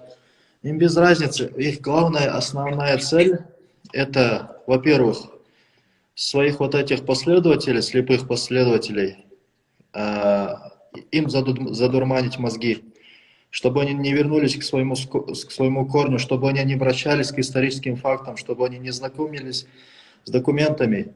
Они готовы использовать даже труды травника Гарипекина. Главное, чтобы он повторял те слова, которые слышал. Фамилия уже о чем говорит много. Горе Пекин. Да. Горе ты наша Сидорова. В общем, это основная цель их. Вторая цель – это запудрить мозги нашим соседям, другим нашим братским народам, выставить нас ворами перед всем миром на русском языке и на всех остальных языках мира, во всех странах Европы, где они, прикрываясь именем чеченец, сдавались, получали документы на имя чеченца, которым мы в итоге рано или поздно натыкаемся на то, что, короче, действительно они под именем чеченцев. Допустим, я вот не побоюсь сказать, надеюсь, наш брат Абдуллах не обидится. Лайкайте. Чем больше вы лайкаете, тем лучше. Сердечки пускай идут вверх. Я только рад буду. Адиса. Надеюсь, наш брат Абдуллах не обидится, который живет в Бельгии. Дауд Индиевуй, который говорил, что акинцы стесняются называть себя чеченцами, хотя по факту акинцы достойно носят имя Нохчо испокон веков и никогда в жизни не стеснялись быть чеченцами. В общем, вот это и сын его, этого Дауда Яндиева, живет в Бельгии. Я с ним разговаривал, хороший человек, порядочный, без всяких лишних вот этих понтов, разговаривает, в отличие от многих его соотечественников. Он говорит, мой отец это сгоряча сказал там, ляпнул, что потом приехал, извинился, короче. Сам он говорит, вот этот сын этого Дауда Яндиева в Европе называет себя чеченцем. То есть он не стесняется этого. Хотя его отец такие слова, понимаете, вот такие вещи. Пусть, если я не прав, он меня исправит. Я с ним беседовал несколько часов. То есть вот такие вот люди пытаются навязать нашим людям, что акинцы эхи нохчибацел, что эройцы нохчибац, что... Ибраим, уйти сохшавы, самый вок акинис мавари. Ибраим, запрос, аяйта, чувала, сой сайди, очи чувала. Хочу сразу чувала, Ибраим, уйок чува. Самый ярый акинец, и мавар из-за чува, сами хаздис тырдыр, хадиса. Да, они опустились на такое глубокое дно, что они уже не стесняются называть, допустим, эхо Хесксон вошла. Они не стесняются называть Байсамбура Ганоевского своим человеком, когда им надо. Зелимхана Харачевского своим человеком. А тогда получается, если и они ингуши, если те не нохчи, если эти не нохчи, то нохчи там хилите. Давайте так, садяла башлам. Хин скажите, сэр.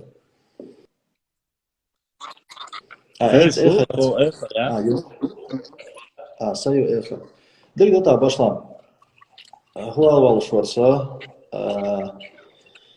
Эти люди элементарно не могут сесть и поговорить с нами, с простыми блогерами. Такие же простые блогеры, люди, которые публикуют, что попало. У них нет ни духа, ни мужества, ни порядочности, ни веры, чтобы сесть с нами и обговорить, указать на наши ошибки. Не, они знают, в чем проблема. Если они даже придут в эфир, если они даже поговорят, во-первых, алейкум салам, здесь материться нельзя, говорить о женских материнских гениталиях здесь нельзя, им невыгодно. Остальными никакими фактами они факта а просто зайти говорить, а потом они, даже если они сделали, помнишь, был один чувак, он нечаянно отправил запрос, и в этот момент он не знает, что его полголовы засветилось, и я ему говорю, ахват, засветиться, после этого он начал братом называть, вырезать тахара, давахара.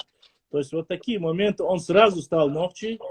То есть он понял, что если его зафиксировали, что вот эти моменты ему неприятно. Они потом заходят, если Аллах бавит, 99% из этих людей потом заходят и просят божаться, давахара, асун, проблемё, сапапс, доудосун, садевош, доудосун.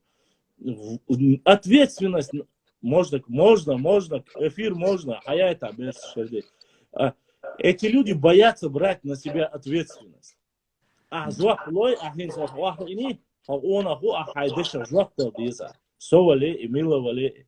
же не говорим себе,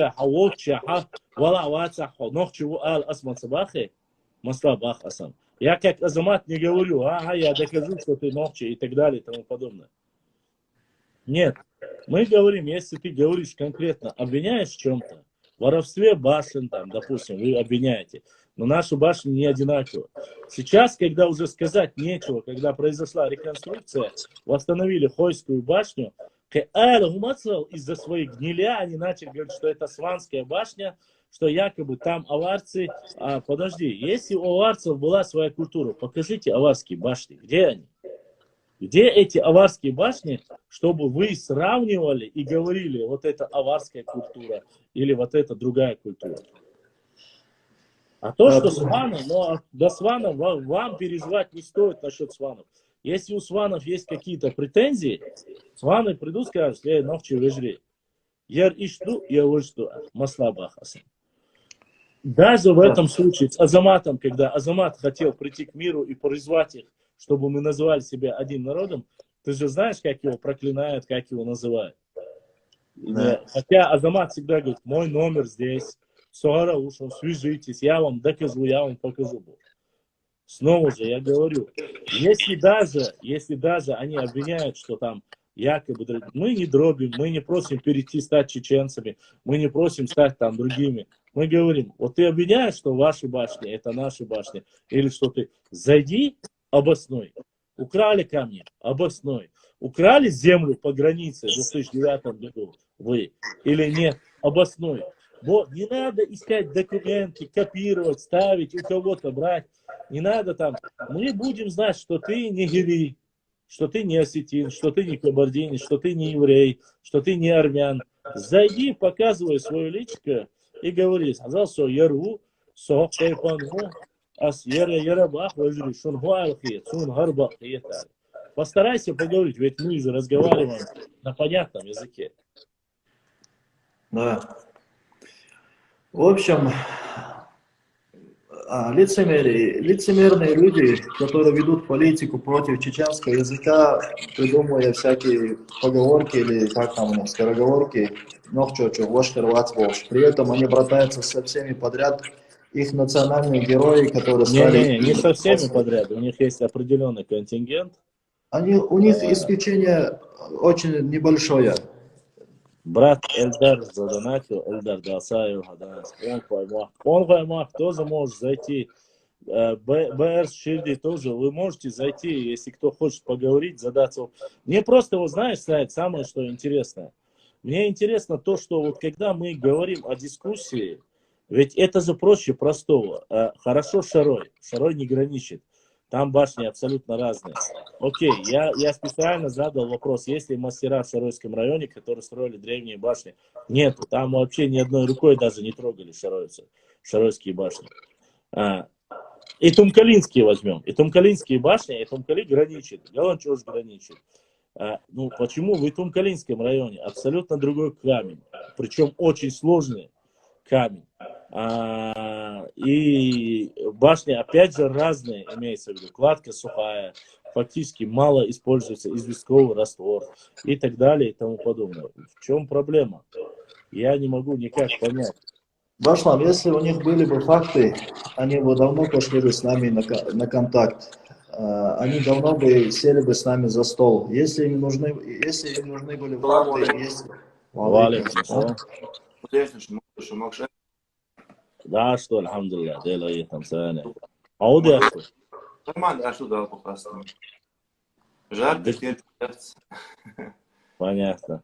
Живется как ваша эта пустыня, песчаная буря прошла? Ну, у нас она была такая, особо нас задела, это задела север, а у нас запад. Сайдар, войс маун, Казахстане, руй маун.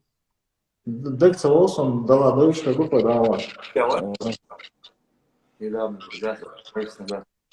Мы, чтобы ты, я надеюсь, ты послушал нас, курс дела вести о разнице конструктивного диалога, почему эти люди не хотят присоединяться, не хотят показывать свое лицо, не хотят аргументированно, с доказательной базой с нами говорить.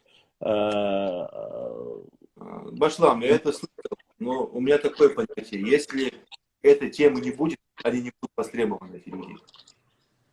И это так. Да. И тем забыли, завтра у них нет работы, понимаешь? Это как мусорщик. Если мы будем правильно мусорщик чистить улицы сами, нужны ли нам службы разные? Ну да, в принципе. Поэтому это востребованность нужна. Они сами себе повышают значимость. важность, и тему постоянно подогревают, да? Они должны быть востребованы. Если сегодня какой-нибудь блогер, админ, там, просто эту тему не будет мусолить и будет постить что-нибудь другое, он будет интересен кому-нибудь? Не будет. Поэтому я считаю, что они, как сказать, вот я всегда говорю, гребень волны, вот, кто с серфингом, не знаю, мало кто занимался, я сам еще не знаю, что такое, но я видел. Говорит, поймать свою волну. Ну, идет волна, ты стал. То же самое в данной ситуации я вижу. Они хотят я впереди планеты все, что требует в уши, давайте ставьте меня и читайте меня. Ну, даже вот по этой больной теме, когда мы начинали, и особенно я, сейчас мне почти никто не пишет, когда я начал реальные башни закидывать, которые у нас есть в Саройском районе, никто не пишет и ничего, в принципе, не возражает. Когда я задавал этим ярым защитникам вопросы, а вы были на самом деле в Чечне, в Тюмкалинском районе, в Шаройском районе, у вас башен нет Бошкана, вы были там, вы видели, есть ли башни или нету, ни один из них не был там. Я раньше вел группу ВКонтакте. Это была такая, это была такая средняя группа историческая, общая группа. Вот всегда Шаббат, со мной были ребята, которые помогали мне. Даже скоро со мной в группе был, который помогал мне. Так вот, у меня есть там папка, там свыше 2000 фотографий наших башенных комплексов, разрушенных всех. Фотографии 60-х годов, конца 19-го, начала 20 века, до Первой войны, после Первой войны, после Второй войны, фотографии разных периодов. Сегодня то, что есть там, этого просто нет. Этих мест не существует вообще. И мы знаем, что привело к их уничтожению. Когда я вот так тоже спорил, я помню, что именно вот этот спор меня сподвиг завести эту рубрику, собирать эти фотографии. Сейчас этих сайтов нету, где эти фотографии я брал. Ни один новый сайт Алхали, который ни одного этого сайта нету. Просто мне повезло то, что я тогда очень был этим увлечен, сейчас времени не хватает. Я скачивал описание каждой башни брал. Но ты их взял, скрыл ты, я имею в виду, сохранил ты их? Все сохранил, группу уже никто не ведет. Группа называется «Мысли чеченцев», ВКонтакте она есть. Там да, есть я видел ее. Там есть альбомы. Туда надо зайти и там просто скачать, кто хочет увидеть. Там очень Надеюсь, за то, чтобы скачать, ты не против, а то у нас есть некоторые... Не мое достояние. А то меня уже несколько раз, ты знаешь, линчевали за то, что я брал общие фотографии нашей родины, наших башен. Я просто-напросто забрасывал. Я даже писал снизу фотографии великого художника, фотографа. Все равно нет. Короче, фотографии, шмаец. Это очень странно, конечно, брать общее достояние национальное и говорить, ер со фотографией. Я ер собаки. У меня тоже такие ситуации были. Допустим, вот есть пост, который я написал сам. Это мой уже личный пост. Кто-то его берет и использует для себя. Мне это не нравилось. Это мой труд, это моя группа, это моя работа. Имей уважение к тому, что я сделал. Да? Есть много, но если есть то, что общее достояние, мы не должны это скрывать. Тем более, там тоже уже функционируют, все админы ушли, группа просто висит, мы ничего там не постим. Мы все только админами считаемся, я уже группу официально закрыл. И все договорились. Там очень много материалов, записей разных, для истории. Есть, конечно, и туфта разные, не все то, что достоверно точно, конечно. А в массе... Я, честно сказать, по материалам, я вначале, когда в Фейсбуке вел войну за остров Чечень, вот некоторые материалы, очень хорошая библиотека у людей, у которых есть, допустим, Хасану. Я лично ему прямо под его постом, у него и у некоторых других, я написал, там, Ларми, Вош, короче, Хасан, Аллах, я бы брал бы твои посты, я обещаю, что снизу буду указывать, автор такой-то, такой-то. Я взял его, и чтобы эту информацию... Ты знаешь, моя цель не для пафоса там, или не для того, чтобы мне было как-то хорошо от твоих постов. Моя цель, чтобы мы максимально, вот видишь, я тебя специально спросил, сохранил ли ты это?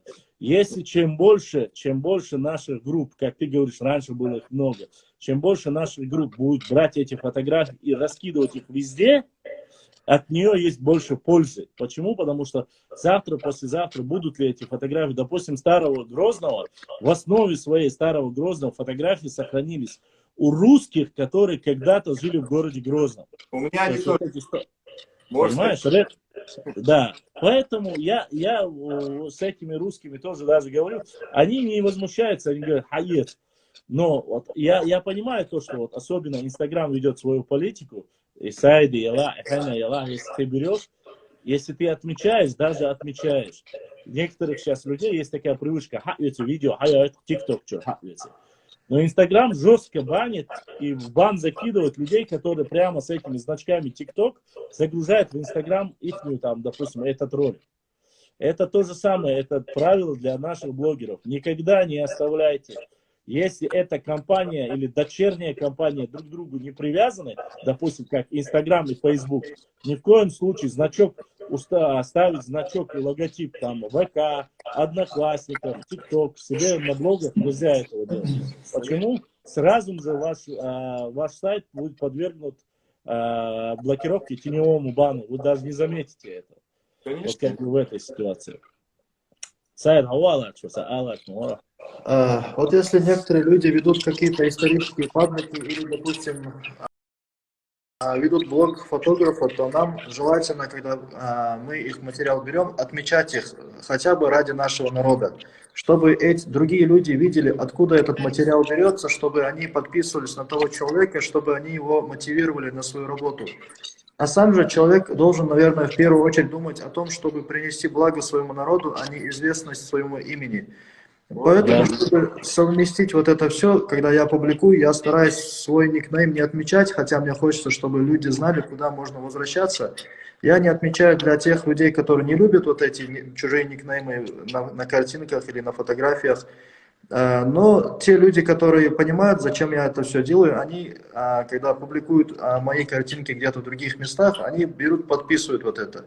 То есть мы можем всегда найти общий язык, поэтому никого лучше в этом плане не задевать, не обвинять. Пусть они требуют с нас отмечать их имя. Вот, Башлам, да.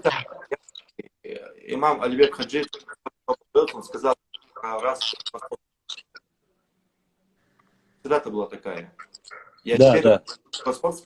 Эту цитату написал мой друг.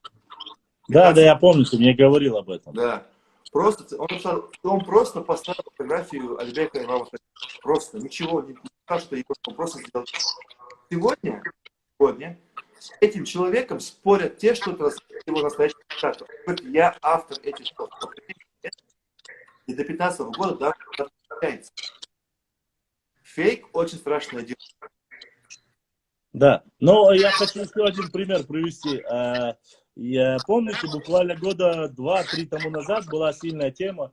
Чеченцы в Кремени, в Истальбо, все было четверостишие. Вот по этой теме у меня возник очень большой инцидент. Я объяснял людям, что это не Лермонтов написал, что Лермонтов недолюбливал чеченцев. Хоть в некоторых местах, да, у него было там небольшое, как бы он указывал, хищничество, воинственность, но на самом деле, что недолюбливал. И швейцане, короче, он ногти туда-сюда. Я сделал очень простую вещь. Во-первых, я нашел автора, он в то время был живой, да, на Эль-Журкаев, Олег, псевдоним у него был Олег Эль-Журкаев, Сурусмартанов, Джургаев, он он единственный чуть ли не в Урсмартане, который из Эшбатова. Я поехал к нему домой, познакомился с его семьей, взял с собой парней, записал все на видео, спросил, он мне показал книгу, где он написал. Он ее написал в 60-х годах. Чеченцы в Кремне устав, потому что он свой народ любил, понимаешь? Люди просто-напросто взяли, технично стырили приписали его к Лермонтову, вот точно так же взяли и приписали к Пушкину там что-то, и другому, и мне говорят, ты слышал, что там сказал кабардинский старец, ты слышал, что там сказал Судукдаш вас. Ногчи и так достаточно о нас говорится, чтобы мы не говорили, что Кабардинец говорил, Лермонтов говорил. Если говорить о вещах достойных, пиариться, да, не надо это врать, не надо приписывать. И потом связался с его дочкой, где он написал, в какой книге, в каких газетах, все это поднял. Написал еще 3 года тому назад статью. Аллахи, до сих пор некоторые люди появляются, которые начинают говорить, что это якобы написал Лермонтов. Башлам, из-за таких людей я группу забросил. Потому что не любят читать. Они любят картинку, цитату, 3 буквы. Чеченский сила, там, Александр Македонский, все. Эту картинку берут, для них это все. Для них это истина. Я со многими почему ругался? Вот, я не буду вызывать группу. Надеюсь, я блокирован из-за этого спора. Он кидает цитату Чингисхана о чеченцах. То есть, да? Блин, да не знал Чингисхан вообще ни о чеченцах, ни о индусах, ни о ком. Он не вообще знал не Чингисхан. Я балаться было Чингисхане. Чингисхан это... Он, то есть, понимаешь, я ему пишу, Хажа Науст, когда был Кавказ, он уже был мертв. Если он с того света не провел интернет и в Твиттере не сидит, понимаешь, нас описывая, другого варианта нет. И знаешь, что он мне говорит? Не то, что...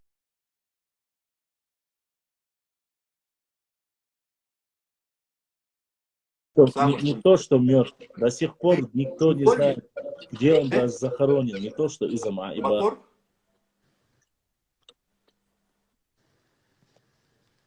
Хорошо? Слышно меня? Сайт, он обказ мясина. Сон гуттур хэшухо, сон вейна бал хэшухо. Все, хорошо, Инс. Все вышел? Казахстан прорывается, походу. Расстав на свет. Все, хорошо, Инс, хорошо. В общем, то есть, он мне говорит, поезжай в Улан-Батор, там найдешь музей рукописи Чингисхана. Детей, они хотят верить в неправду больше, чтобы самоутвердиться, как само себя обласкать. Да? Бог, нам не нужна цитата ни Ермолова, ни Лермонтова, ни Чингисхана, Томского, ни Наполеона, чтобы знать себя. Мы знаем себе центр. Мы знаем, кто мы, откуда мы, чьи мы. Нам этого да, достаточно. там есть Чингисхан, Гитлер, Лермонтов, Сталин. Вот 4 персоны, которые обычно используют. Да, кстати, Сайн, а Гитлер тоже там есть. Якобы Да. Гитлер сказал, что на Кавказе живет народ арийский, который их не трогайте, алла бог, шипичич, аж на ус. Пошла, и бандош, я эту майку. Бедный Гитлер. Гитлер, который был жестким нацистом. Студент был 1-го курса, я читал, где же об этом он сказал. Это смешно. Потом, когда я зашел в эфир, вы про Ахи говорите, да? Ахи бой, который Аш лучше. За всю свою жизнь, вот, Аухский бой, Аухан Мохтер, Ахи лучше. Я только одного видел, который себя не признавал Нокчи.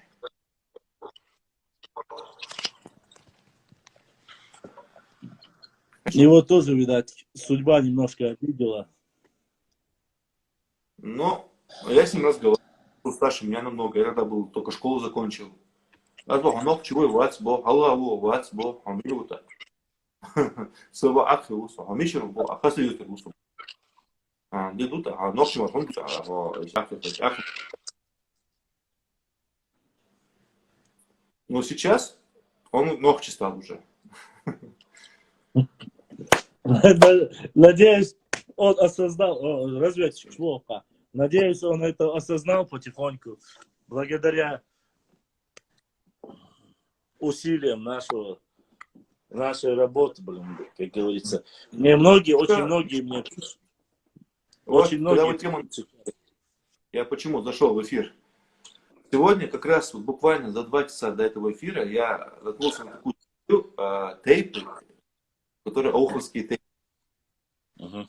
Из них половину сегодня имеют корни у нас дома. Так. Больше общества. Больше половины даже. Да. Другие тейпы, они для меня, как, знаешь, экзотичные. То есть на звук даже. Такой тейп, шмюш, буцалсон, да? Там на Б. Они лам относятся, имеется в виду. Да. То есть это говорит о чем? Что эта территория, эти люди, есть земля, по факту говоря. Но они себя не называли никогда Акхи.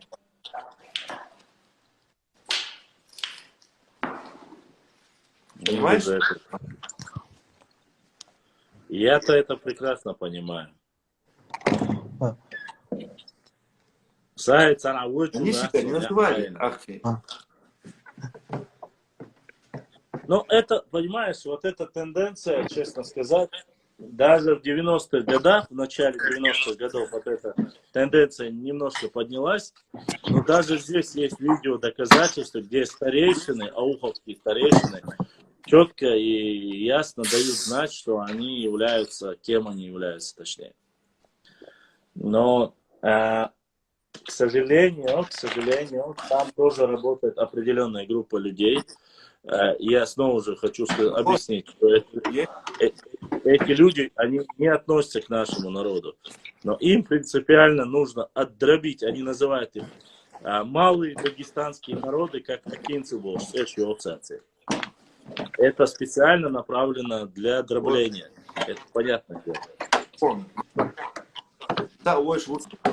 Это занда появилась. Потом чего бог, ага. Со Акхиусу, богцу. Так ты помилуешь. Так появился занда. Хорошо. А занда помечал вот корень, твой корень, это сегодня Чечня современная. Так цыган, массу новших, ушел, ты как можешь поменяться? Завтра уедешь в Москву, ты Москва хватит то. Не издуешься? Ну да, конечно, логически это так. Акинцы, слово акинцы, это была подкинутая тема им, чтобы от нас их отделить. Это кличка, это как косточка, брошенная советской властью, что они не говорят что-то новче, акинцы они говорят. Даже в советское время Хампаша Нуродилов, он не писали, что он чеченец, писали, что он акинец после войны. Да, хасавюртовец, акинец. Да. А кто такие акинцы? Все вот так водили. Даже был такой случай, если помнишь, в 17 году, когда наши поехали, там разборки были небольшие. Да. Тогда, говоря, была такая ситуация. Один аварец пишет, я не могу понять, почему так чеченцы впрягаются за акинцев, это разные народы, почему они так за них впрягаются? Аварец говорит. Ему другой Нохчи отвечает, это мы и есть чеченцы. Он удивился, как? Вот так, это и есть чеченцы. Он удивленно сидел, остался, да? То есть, это кличка, которая очень глубоко въелась. Их сегодня называют акинцами для чего? Чтобы от нас отделить. Конечно. И многие из них сами на это повелись при этом еще. Но, честно тебе скажу, не только они повелись. Есть те, которые даже некоторые здесь, которые повелись на это. То есть, они считали, когда они говорят, короче. Есть такие больные люди, ну, это, знаешь, я это считаю, что это сбой системы образования. То есть, люди неграмотные, необразованные. Они не знают не то, что общую историю Советского Союза или Российской империи. Они не знают собственной даже историю. И я тебе скажу честно, это очень обидно, когда мне начинают писать в директ ваша хаюрталяц историю юцаряцера. Не я должен рассказывать вам историю про ваше село, а вы должны мне рассказать историю про ваше село. Это не понимает этого, понимаешь? Вот в чем проблема. Именно должны рассказывать те люди, которые они должны непосредственно быть сами заинтересованы в этом. А мне приходится каждый раз говорить одно и то же. Почему? Потому что если говорить так, как есть, заниматься по каждому селу. Некоторые хотят, чтобы я по каждому кладбищу занимался. Некоторые хотят, чтобы по башням занимался. Но я не могу, к сожалению. У меня не столько личности, чтобы, допустим, даже заниматься. Я говорил об этом очень много раз. Специалистов, которые у нас занимаются тем, чтобы непосредственно занимались только могилами в Чеченской Республике, их нету, чтобы ты понимал. Конечно, нету. Почему? Потому что хор, юрта, кешништу, хор, кешнишка, надо заниматься, надо искать не одинаково, если там есть индивидуально, отдельно с петроглифами, есть с арабской вязью, более свежие, более старые. Вот этим всем нужно заниматься. А это огромный непочатый труд, понимаешь? Это десятки тысяч фотографий, которые будут разными, не похожими друг на друга. Понимаешь? Есть там, допустим, люди, которые занимаются в Египте, да, каждыми там иероглифами египетскими. Есть там человек, который занимается уральской клинописью. Есть шумерская. Это все есть. Но когда ты задаешь вопрос, а есть ли такие же? Среди нас нету. Проблема в том, что наши хотят все, чтобы мы делали. И вот я поехал, я хочу тебе один пример привести. Я поехал в Шаровский район. Возможно, там не так много изселений.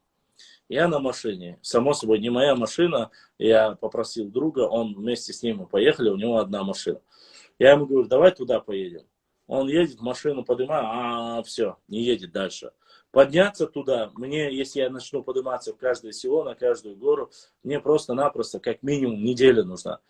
Мы попытались, машина там перегрелась, грубо говоря, вернулись. Другое место попытались, тоже невозможно. Третье, там ФСБ погранзастава, они не пускают к этим башням. И люди мне задают вопрос, я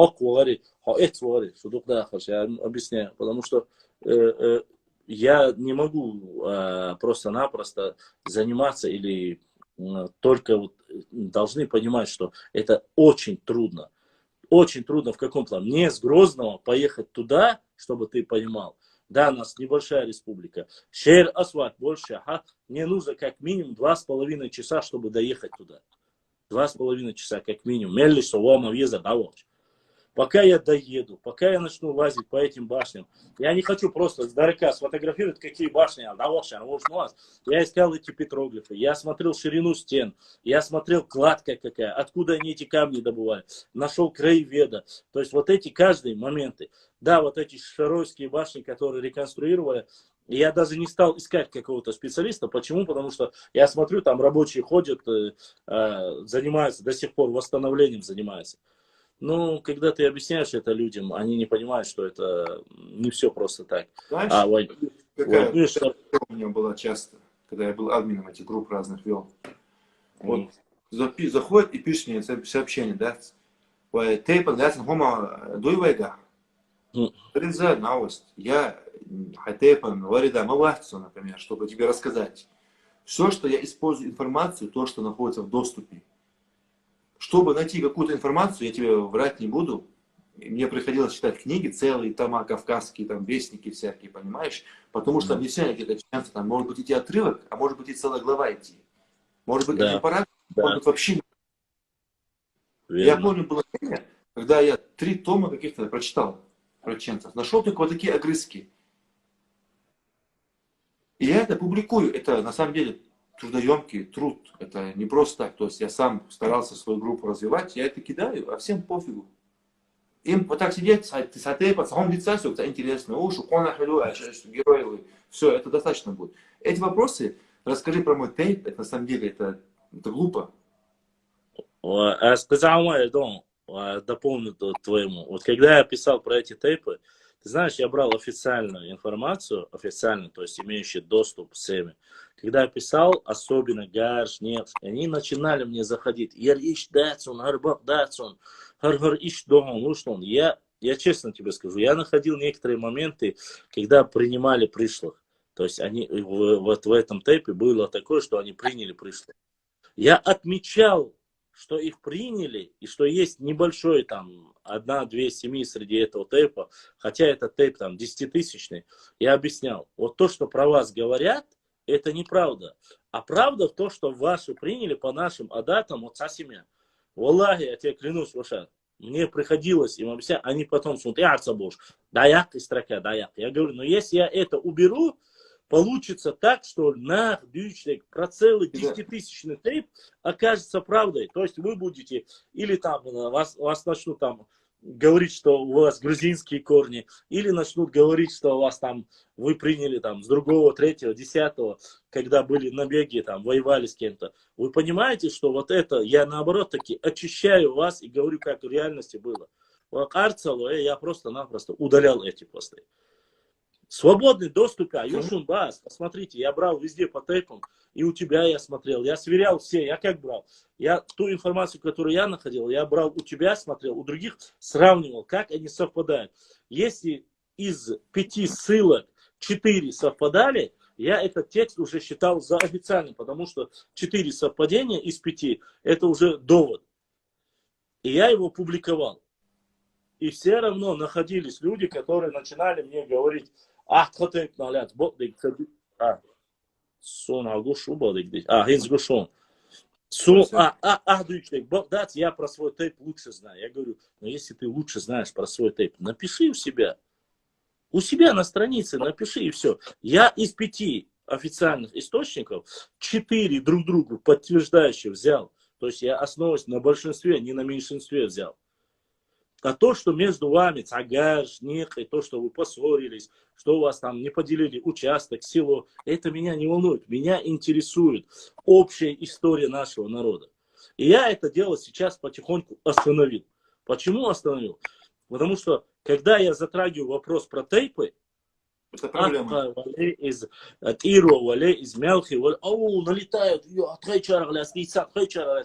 Там есть хорошие моменты. Там есть плохие моменты. Если я говорю про хорошие моменты, у тебя с интернетом чуть-чуть лагает, походу, да? Хорошо, Инсо? Ты меня слышишь, видишь?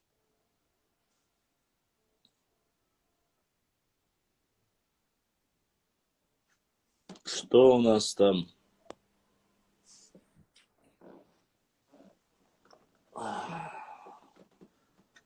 Короче.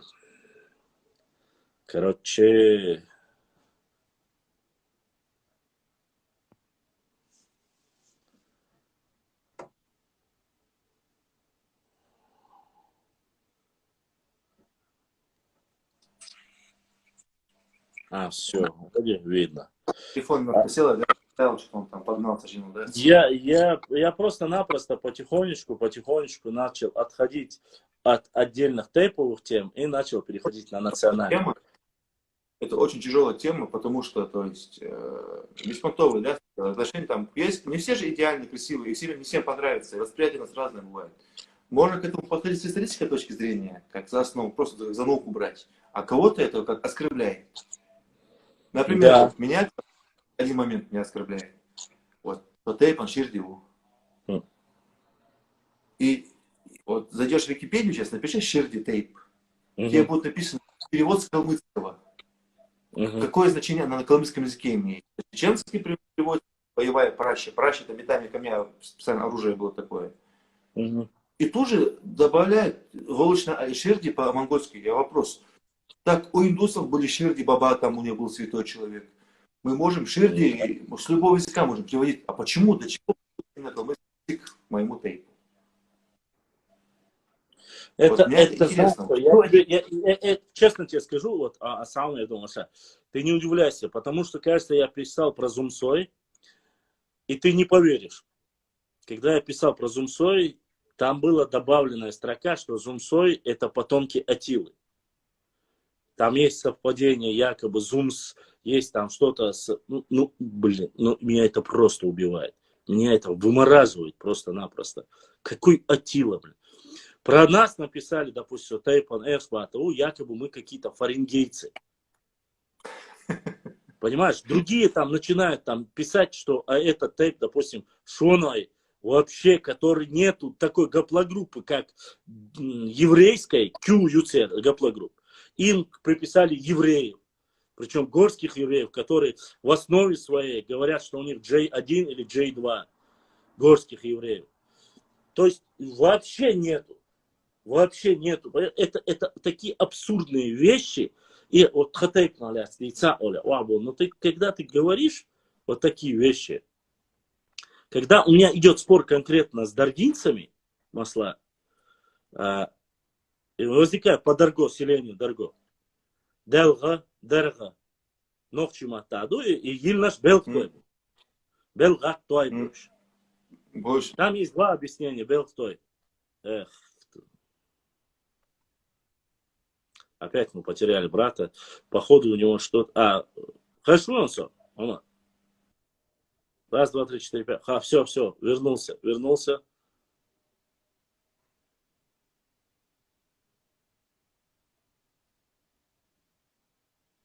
Бант одерез он ба, Саид. Хахайс квартама. Это не от меня, Везре. Это у него интернет лагает. У меня вроде бы все нормально.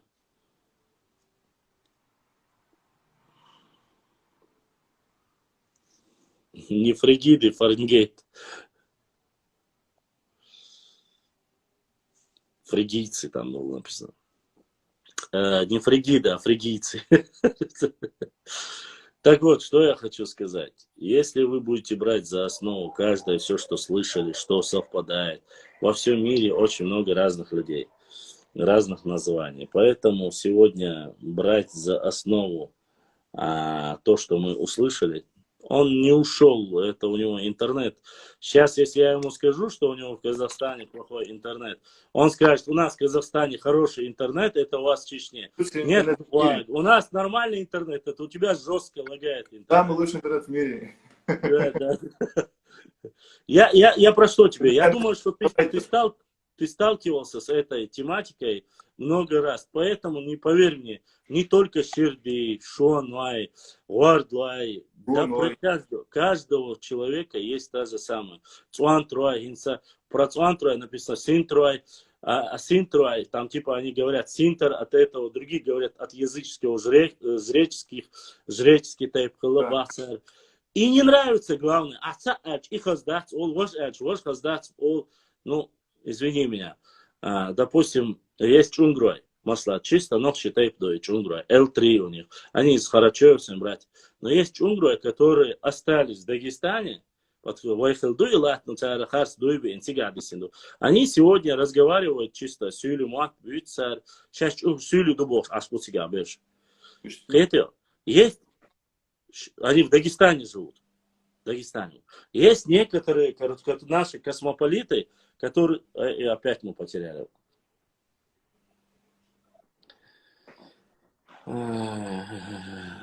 Хорошо, Ансо? Омар, раз, два, три, четыре, пять, шесть, семь. Да, жестко лагает, жестко.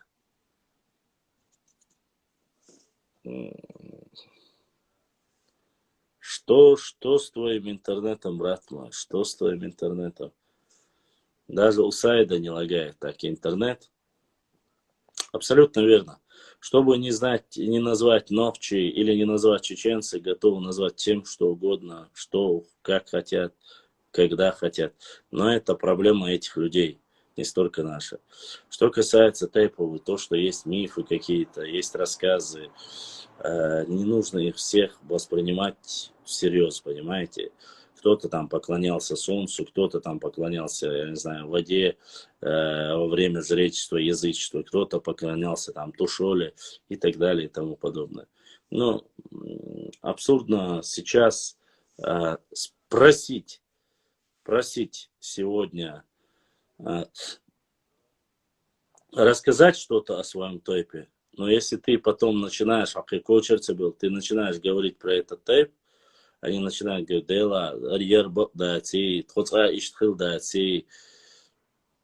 извините меня, но не всегда получается так, чтобы вам угодно.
а,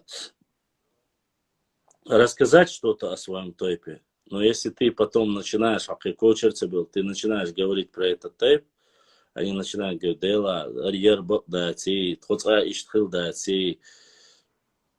извините меня, но не всегда получается так, чтобы вам угодно. Все, к сожалению, хотят великую историю.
Уважаемые мои подписчики, походу сегодня у нас небольшие технические сбои. Не знаю из-за чего, честно сказать. Надеюсь, мы их устраним, но проблема явно не у меня. Я никак не могу его подключить. С Саидом, когда эфир был, он был нормально. Когда начал брата подключать, он почему-то начал очень сильно лагать. Я надеюсь, что постараюсь устранить его, изменить в лучшую сторону. Но пока то, что есть. Я зашел, чтобы не говорили, что ушел не попрощавшись с Алита, а Джуэлу сейчас уже почти что Ирлам Асхан Юэнхел. Но, к сожалению, у нас как-то не получается наладить связь. Но мы постараемся его устранить неполадки и выйти снова в эфир. Сайды на ухойвыши на массайна шуна дересыл. Эфире, мы обязательно продолжим этот эфир. Нашу дискуссию. Я не знаю, почему у вас он лагает очень сильно, имеется в виду хочу очень. У меня вроде бы он показывает нормально. Из-за чего весь сыр-бор, не понимаю. Прерывается каждый раз, благо я смог сохранить и загрузить. Именно Дикиац. Он в прошлый раз тоже заходил в эфир в Казахстане. Мы с ним говорили, у него он точно так же прервал, каждый раз перезагружал. Отлично, Юс со связь. Когда он заходит, что-то у него происходит. Из-за этого я его несколько раз принимал, видишь, а потом он вышел, и я не смог никак войти в связь с ним. Ну, мы обязательно продолжим про тейпы, про важные моменты нашей истории, про башенные комплексы, поэтому всем огромная благодарность. Масана Дерес Хил, да, Лухдах Дуэл, Аллах дал сей дуэл. Тан эфир ахиларна.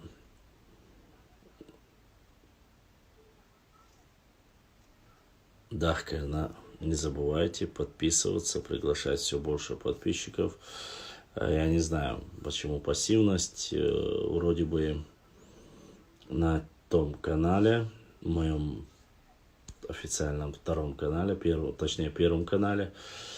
Люди приходили, здесь почему-то приходит, да, у нас за эфир заходит почти что 400 человек, заходят, выходят. Я не знаю, может быть, это часовое, просто эфирное часовое время к чему-то людей останавливает, но будем надеяться, что все изменится в лучшую сторону, что люди будут все больше и больше заходить в прямые эфиры, и мы будем обсуждать реальную проблему, разные, касаемо нашей истории, этнографии, географии, да и в общем, как говорится, разной деятельности. Шуна масса дересхил, массера уйламаздал обалдван, данат яйтин шинна Аллах дал сайыл, шишин данахта дал доклахтал.